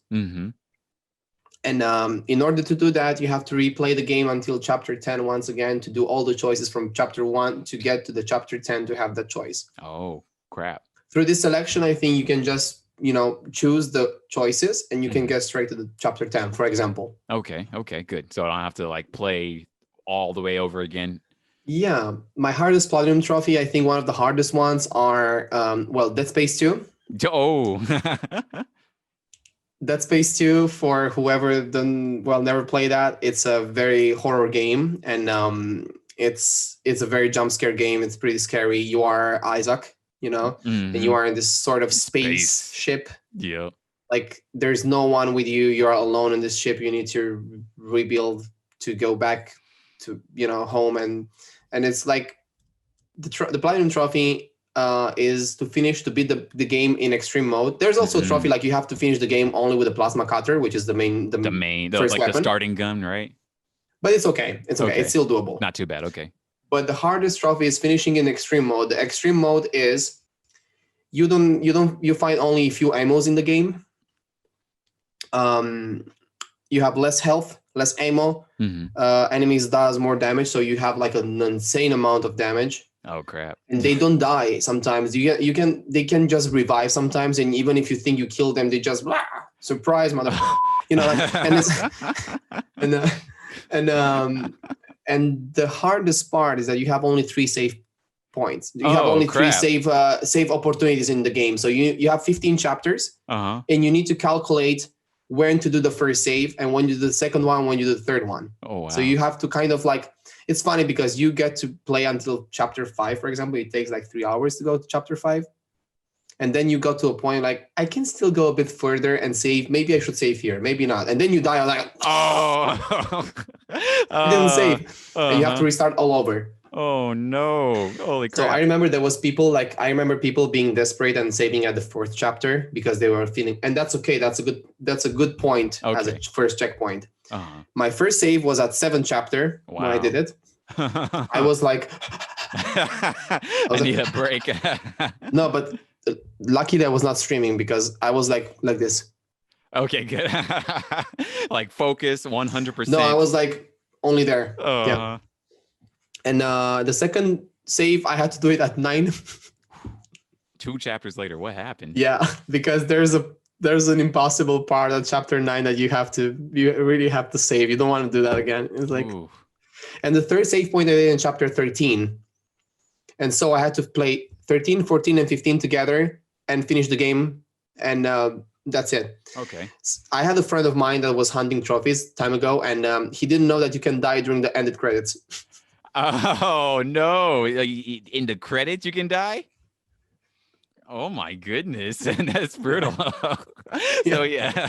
Oh, so you beat the boss, went through the game. Yeah, I did it. And and he died during the credits because when you finish, you have this credits part when you just levitate between left and right, and you can just go, okay, left, right, just random. But he didn't know that there are some piece of meteorites, meteors like are coming to you. But if you don't dodge them, you just blow up in 1,000 parts and you just die.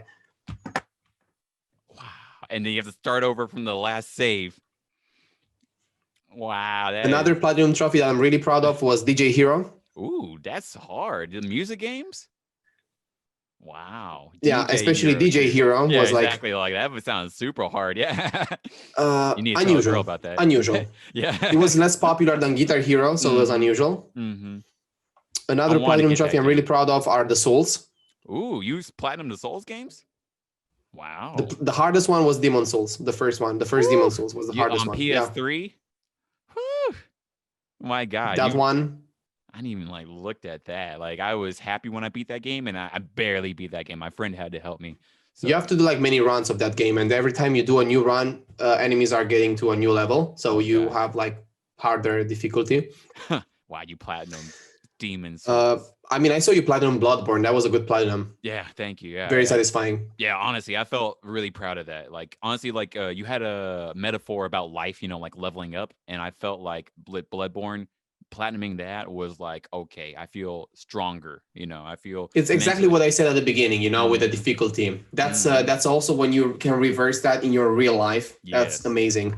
Yes. Like, so I platinum also Bloodborne, so we are like Bloodborne bros right now. Yes, right now I'm on that level with you now. Finally, damn! Like, of course you are. Of course you are. You've always been. Video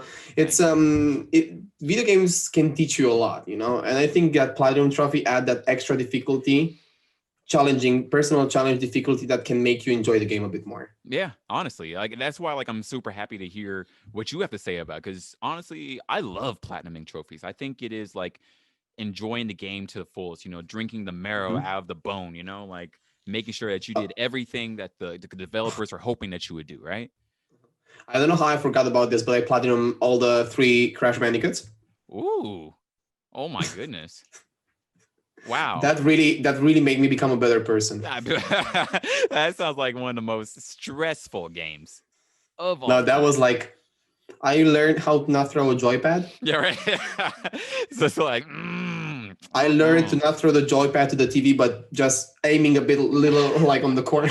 Aim it at the pillow, hopefully, right? It needs to be thrown, just not at the TV. No, but on serious talk, that Crash Bandicoot was, and this Crash Bandicoot 4 that has been considered one of the hardest platinum trophies in the history. Wow. I platinum like Little Big Planet 1 and 2. Oh no, the ones you have to make, like the levels and all that, right? That's the ultimate platform difficulty as well, because every time people ask me, I don't understand how you don't get stressed. I was like, because I platinum that space. Because you did it in the past. Exactly. You made yourself a better. I'm always like, my theory about games is that when you can save and you can retry countless times, it doesn't matter how hard it is. Because when you don't have only 3 save points in the game and you can save as much as you want, that experience is teaching you that you need to appreciate more the little things, Don't take it for granted, for real, right? Yeah. I love it. Yes. Like I love seeing like the difficulties in a game and then like translating it to the real world. If you can make it there, you can honestly make it in so many other ways. I can't wait to see what the next generation will bring us game wise. And I can't wait to see all the news we'll have in the video game community. Like there are like some things that we take for granted, but years ago they were not a feature yet. And I'm really excited to see which features the future will bring us. Because the video game community has the accelerator is like pushed away, like it's really pressed the accelerator. And all these games today, like another message I would like to share with you is that I am really happy for the console war we have today. Because without this console war, we wouldn't see all the quality we have today. Yes. It doesn't have to be a war. It has to be like a sort of stimulate part. Yeah. Motivation, exactly. Yeah. Like because without competition, exactly, without quality and without levels, you wouldn't go higher, Yes. You cannot have a standard. Like, I'm so proud and happy that The Witcher existed. The Witcher 3 existed because that changed the whole community of games in better. Yeah. How so? And I love The Witcher 3. I just beat that recently, and I'm a little mad at how I slept on that. How so many people didn't know about it. I played it because the Netflix show, and then I loved the game better than the show. Oh, that's interesting, because a lot of people went to see the show because of the game. You went to play the game because of the show. That's interesting. Yeah. And then also, luckily, PlayStation was doing a great job of marketing at that time. I think like they were giving, they just were like, hey, the show, and they did like a discount, and wonderful game. Yep. And what were you about to say? You were about to say about The Witcher 3, like how that like push the gaming world, because honestly, like for me, I think is like one of the best stories and like some of the best characters in gaming as a whole. And I loved playing it. Like it really felt like I was in multiple worlds. I felt like I was in like that was the most immersed I had felt in a world in a while, I would say. Yeah, as I said, for me, it's a game changer. You know, not only for The Witcher 3 itself, but also for the other games as well. Like taking it as inspiration and inserting like the RPG element in the open world. That was really good, especially with the good storytelling, with great stories, with lots of Easter eggs. I think they did such a great job. I'm really excited to see Cyberpunk because I think that everybody's like looking at Cyberpunk right now. Yes, hoping that will be that.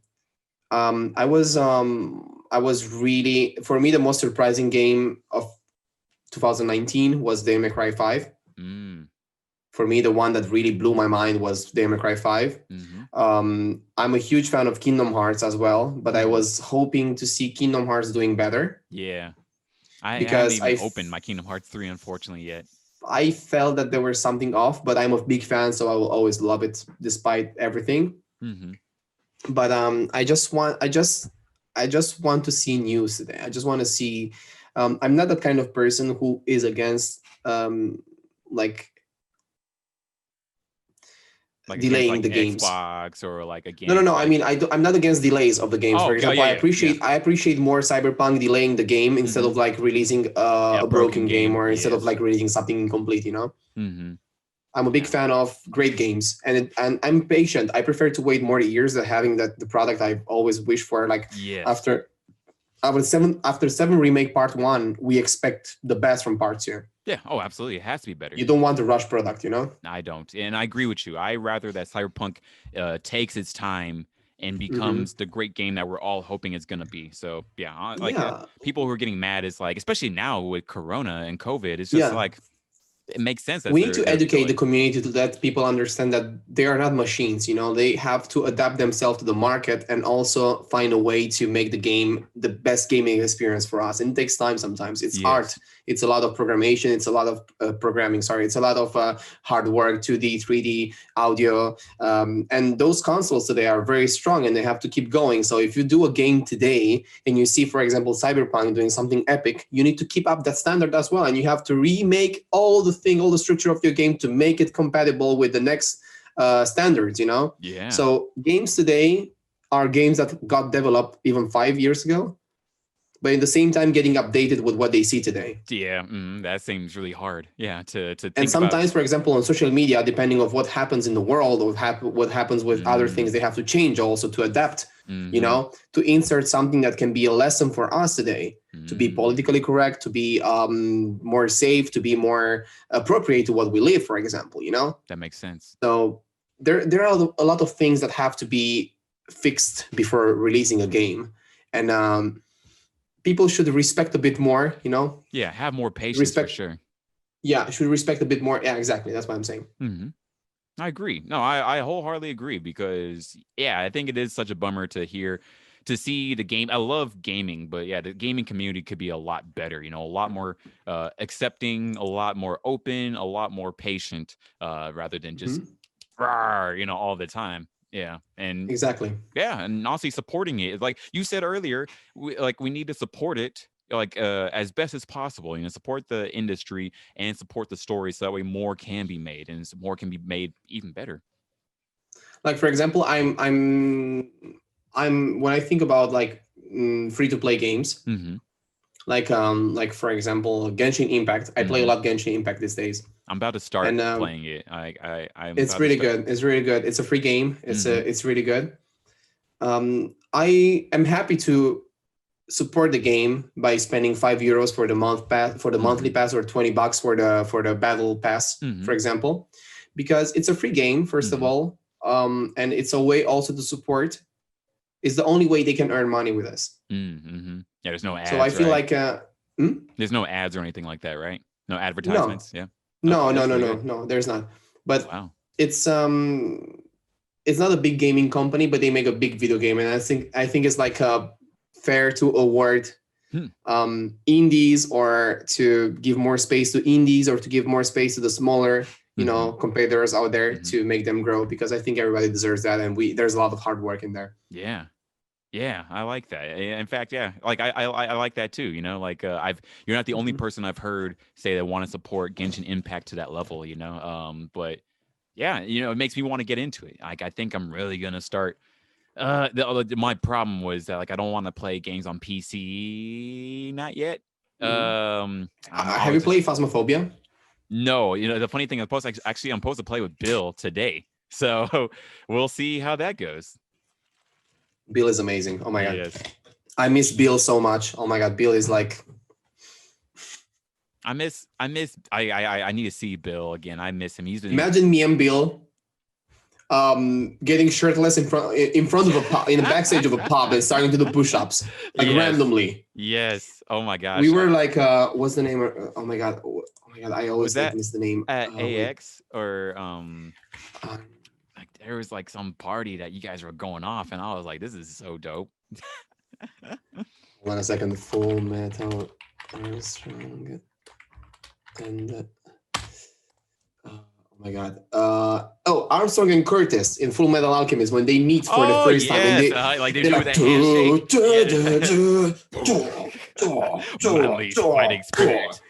You son of a it's like Bill is like, you son of a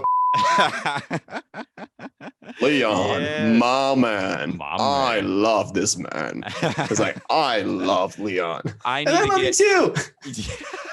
I'm gonna get an episode with all three of us. I think that needs to happen soon. Yes. We do push-ups in live. Yes, live stream push-up contest. I don't know, maybe for charity or something like that.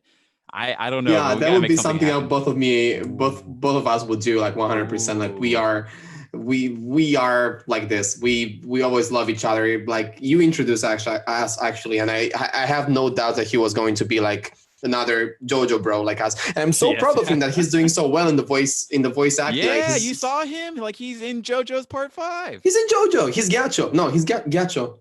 I'm so happy. No. Let me see. I think he might be Seko. Let me see. Cioccolata, I think. Cioccolata. Yeah. Yeah. Maybe. Hold on. He's like towards the end. Hold on. Let me see. He's a doctor, right? That's Cioccolata, yeah? Yes, I was right. Yes, you are correct. Yeah. Oh my gosh. He's a Cioccolata. Yeah. Oh my god, that's so when I saw that. So happy. I was like, wow, you're like a huge guy too. Oh my gosh. He was a scary villain. And in One Punch Man. Everybody was a scary villain in Part 5, actually. True. That was pretty good. Although, like, Cioccolata and Seko, like, really disturbed me. I was like, oh my gosh, these guys really might. For me, the most disturbing one was Peishi with the fishing with a rod. Mm-hmm. Yeah, with the fishing rod. There was a guy in it was with you, I think. We met that cosplayer of Peishi in AX. He was with a rod in the convention, and he had this old prosthetic in the head, like this huge neck with a prosthetic. Yeah, it looked bizarre, but I was like, "This is perfect. That is perfect."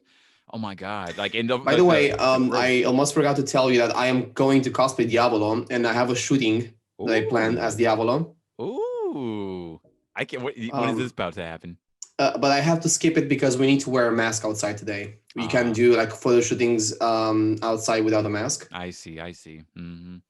But I have to do a photo shooting I have to start a photo shooting at 4 a.m. in the morning because I have to do the photo shooting in front of the Castel Sant'Angelo, which is Castel Sant'Angelo is the final castle you have at the end of season 5. Oh wow! Part 5. Okay. But in order to do that and have like a chance to catch it free, you have to do it when there's no tourist.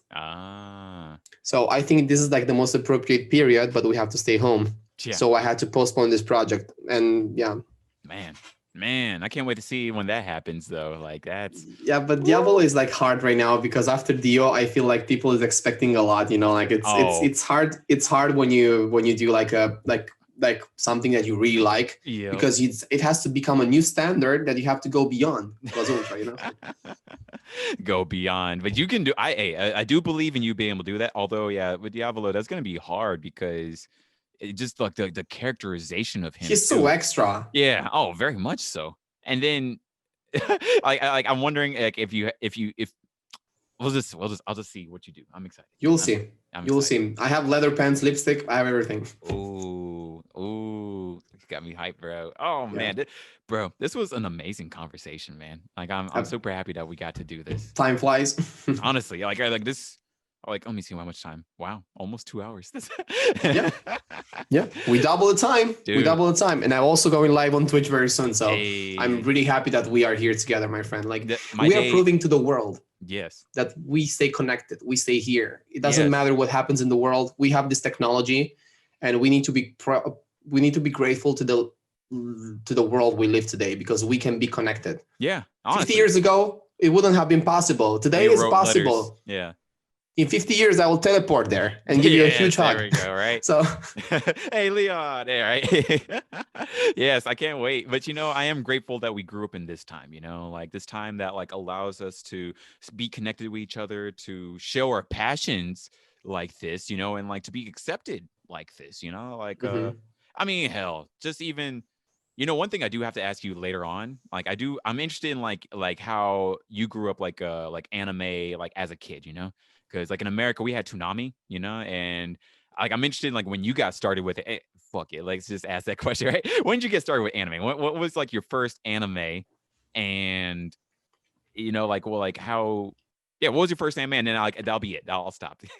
So the first anime was officially Dragon Ball, but that's not something I consider anime, because Dragon Ball is really popular in Italy, and I was watching it on TV, so it was like a cartoon to me. Like it was like same for me. Yeah, you grew up with that. It's like Naruto or Dragon Ball. You just go back from school and you see, it's Vegeta, my favorite character. Yes. So yeah, I'm Team Vegeta, by the way. Nice. And good. Oh my! When I met Chris for the first time, oh my goodness. Like, oh my God. I cosplayed Trunks, and Daddy. And we were guests together in that convention, but I couldn't come before because I wanted to go and pay an autograph to him, and I wanted to buy something from him or whatsoever. So, but I was a guest in that convention, so I finished. My line was also very big, and I had to finish like very late. And I was really happy that when I was going back, he was still there signing the last people, because he always has like a lot of people. And I was there as Trunks, and and I just got there. I just waved like, and yeah, and I remember, I don't remember how this happened properly, but he basically he just agreed to see me, to meet me or whatsoever, and he was so nice.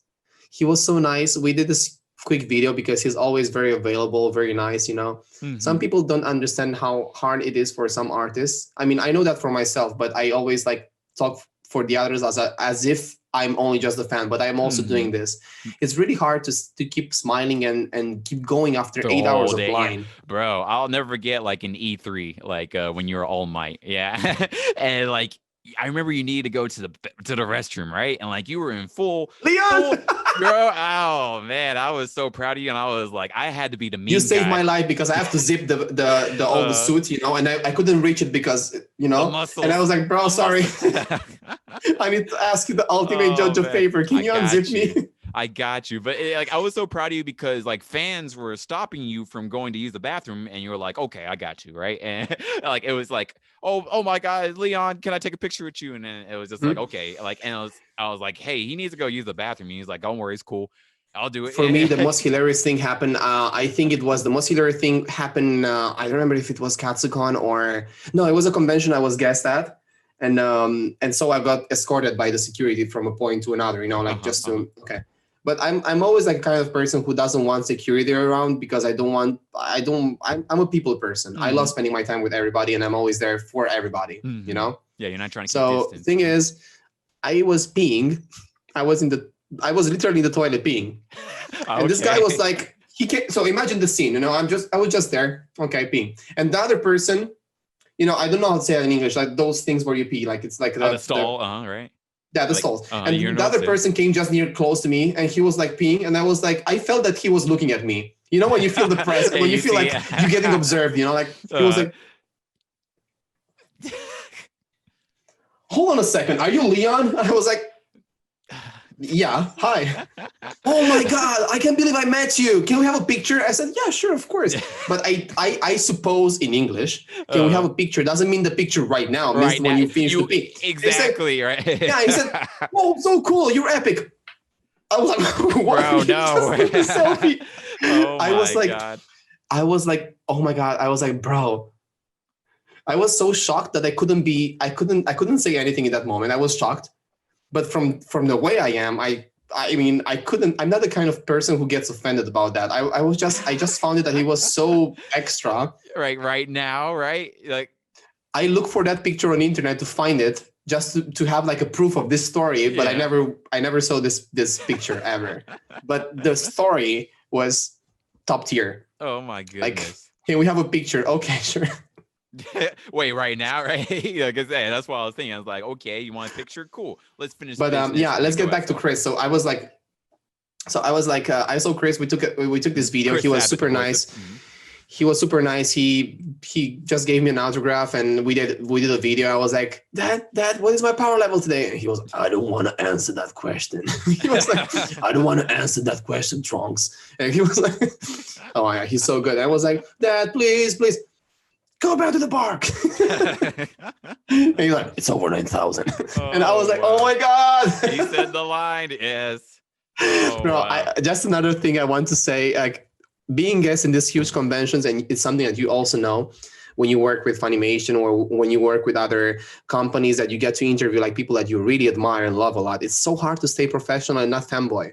Yeah, right. Like I was like, for me, I have a tough time doing that too. I'm just like, oh my, like, in fact, actually, sometimes I'm just like, fuck it. I'm gonna openly gush about you. You know, like I'm just like, oh my God, I loved your time, and but yeah, you want to be professional too, right? To not like steer them away, right? I got freeze psychologically a few times without being able to ask for a proper picture. Yeah. Once was with Ryan Reynolds. I was like, you got to meet Ryan Reynolds? No, it's like it's not real. It's not real. Like it's like when I got to be guest with Jason Momoa in a few conventions in Montreal and Canada. Oh wow. You find Jason Momoa in real, and you see him, and you think, oh my God, he's so handsome. Oh my God, he's so perfect. Oh my God, what should I ask? I want to say something interesting that nobody says to him, but everybody says to him everything. What should I say? And the moment just go. Like no, but I met him. We took pictures together. But he was so friendly, and it's also an inspiration to know how you want to become and how you don't want to become as well. Because you see some attitude, for example, with fans. And I love when they take some time to interact a bit more, because sometimes just how was your day can change people's life, because we all deserve to feel important, because we all are important, Yeah. I like nobody's more, nobody's less. And that's what Chris made me feel that day. And that's what I always try to make people feel when they come to see me. And Chris just made a kid that day, which was me as Trunks, cosplay Trunks, happy. Yeah. And that's what's up. And which brings me to tell you what was my first anime. My first anime was Full Metal Alchemist Brotherhood. Ooh. And it was only 4 years ago. 4 years ago. Did we ever talk about I started very late. Too? Man. I saw that. Man, also, yeah, I didn't know you started so late with it, but then again, hey, better late than never, right? But I catch up very fast. I got like a tidal wave in there, like everything, like boom. I took everything. Like it was Full Metal Alchemist Brotherhood, which had a very deep meaning to me. Now the most recent one I'm watching right now, which is kind of old, but I'm like watching for the first time, is Hunter x Hunter. Ooh, how far are you in that? How far are you in it? I have almost finished the first season, episode 44 right now. Oh boy, I'm so excited for you. I mean, even the villains are so well done, like so good. I'm in love with Hisoka, even if of course, I don't stand for his idealism or whatsoever, but I just love how the character is. I love a lot Gon at the moment, and no, actually, Gon is also very cool. But I'm really looking forward to see what's going to happen. It's too early to talk about that. Oh man, stay away from spoilers. Enjoy it as best as possible. Yeah. Oh my gosh. But yeah, that's my anime. That's my anime journey. Jojo saved my life. My Hero Academia saved my life. I watched the first season of My Hero Academia during one plane. Wow, the whole thing in one plane ride? It was a plane to Argentina, actually. I was flying to Buenos Aires, and Buenos Aires and Rome have direct connection, but it's a 16 hours flight. Whew. I'm about to ask. I was like, how long is that? But then Bro, I just got like this on the flight, and when I left, I was like having the full beard. Like I was like, finally made it. Oh my goodness. Yeah, that's like I would spend so much time also to tell you how many bizarre adventures I had during the planes. Like, oh my god, so many things happening during my journeys. Like I can literally like write a book about my life. Wow. You know what? And I gotta definitely have you back on because like there's so many stories that like I want to ask you about, you know, and I feel like we only just get started. I mean, we haven't even really started talking about like the stories that we have gone through ourselves too, you know, and like there's so much that I do want to ask you about still, you know, like this is so tight. Oh man, it's such a pleasure that you came on this podcast, man. no, it's amazing. It's I'm home. I'm home. Wherever you are, I'm always home. That's how I feel. Thank you, man. You know, I'm really happy because I got to talk to my brother, you know, like I love talking with you, you know, you do inspire Same. me, and Same. I can't wait until we get to kick it physically again and like honestly, like it's like Jojo's Bizarre Adventure every time we hang out. Oh my god, I gotta talk with you after the fact about like just some stories and Same. such, but Same. dude, thank you for being on this podcast. This was thanks to you, to your wonderful community, and for you being you as always, because it's I don't know, you already said everything. I have so much love and respect for you, and you are you'll always be the person I'm always proud of to say, yeah, he's my bro. I know him, you know, of course I know him. He's amazing, you know, like it means so much, man. It means you remember that when we went to all those parties in E3. I was just thinking, I was like, I need to talk to you about like some of these parties just to reminisce, you know, just to be like, yeah, you remember back then when that happened, or you remember when that happened, right? Right, hell, even after getting food. You know the story I'm talking about. Let's go grab some food, okay? There has to be a trap up there. Okay, it's like there's something. I have a bad feeling about it. It's okay. Let's go. It's okay. Let's go. Let's go. It's a party. Right? I was like, bro, they are too nice. What's going on in here? Like, bro, they are too nice with us. Like, what is going on in there? And he was like, and you were like, I have no idea, but it's good food. I was like, bro. And me in the meanwhile, I was like, I have drinks. Yeah, I was like, hey, we're just gonna have a good time, and we're gonna survive whatever happens. I don't know. Oh my gosh, that was so good. But we survived. We're here to say the story, so nothing bad happened because we were always there, covering each other, standing by each other, fighting together, standing proud. So it's good. Honestly, like I was just thinking about like we've gone through some bizarre adventures together, and I'm hyped for so many more in the future. You know, this feels like if like this time period, it feels like not filler time, but like it feels like honestly a little bit filler to, you know, plus like training arc. So it's just like, hey, let's look back at the past, but also let's get ready for the future, you know. And yeah, I'm so it's just giving you like a maintenance mode before the new patch gets in. Absolutely. Basically, yes, you know. And dude, so what you can do in this maintenance mode is just charging your phone, you know, just buying a new phone probably to have a better system to run the new version of yourself, you know, like it's experience. It's all good. As long as you see everything with positivity, it's always good. Yes. Because today, especially in these hard times, it's a message for everybody out there. Don't forget that we're all going through this together, and complaining also today, it's okay because we're all humans, but we don't have to make that a habit of our lives. Because without even knowing, we surround ourselves with negativity, you know, of negative vibes, and that's not good. And I never complain, even though I lost my job at the moment because I don't have a job right now. I don't have conventions. I can't do anything. But in the same time, I think that there's people that lost more, and we need to be respectful, and we need to be aware of that. That complaining today can also mean missing of respect of people that lost more than we did.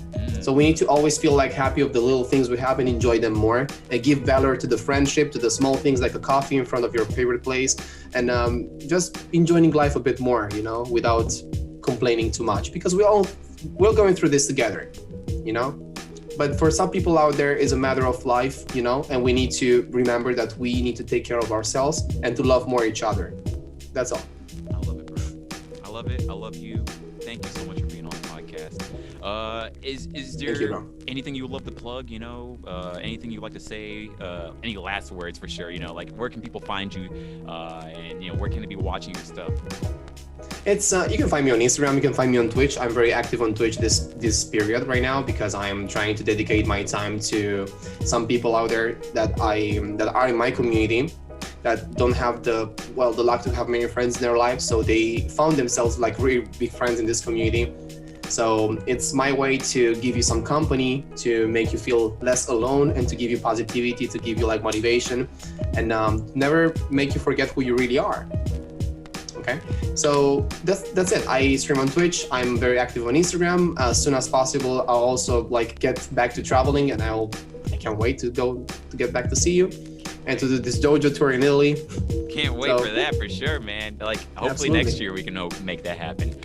Mm-hmm. Dude, thank you so much. Yeah. Oh. So what I want to say is that what Kamina says, we need to honor those words. Don't believe in me that believes in you. Don't believe in you that believes in me. Believe in yourself that believes in yourself. You know, like you have to look in face of your own fears, in front of your own life, and say, who the hell do you think I am? I can do this. We are better than we think you are. So that's my last message. Thank you so much, man, dude. Row, fight the power. Yes. Volcano blowing on the background. Boom. Boom. Me and Godswill uniting and being like the ultimate Jojo. They're gonna combine. Dude, thank you so much. Thank you for everything. Thank you. And to everyone that listened, thank you so much. Please let us know what you think. Thank you, Leon. As always, stay dope. Peace. Always there for you. Thank you.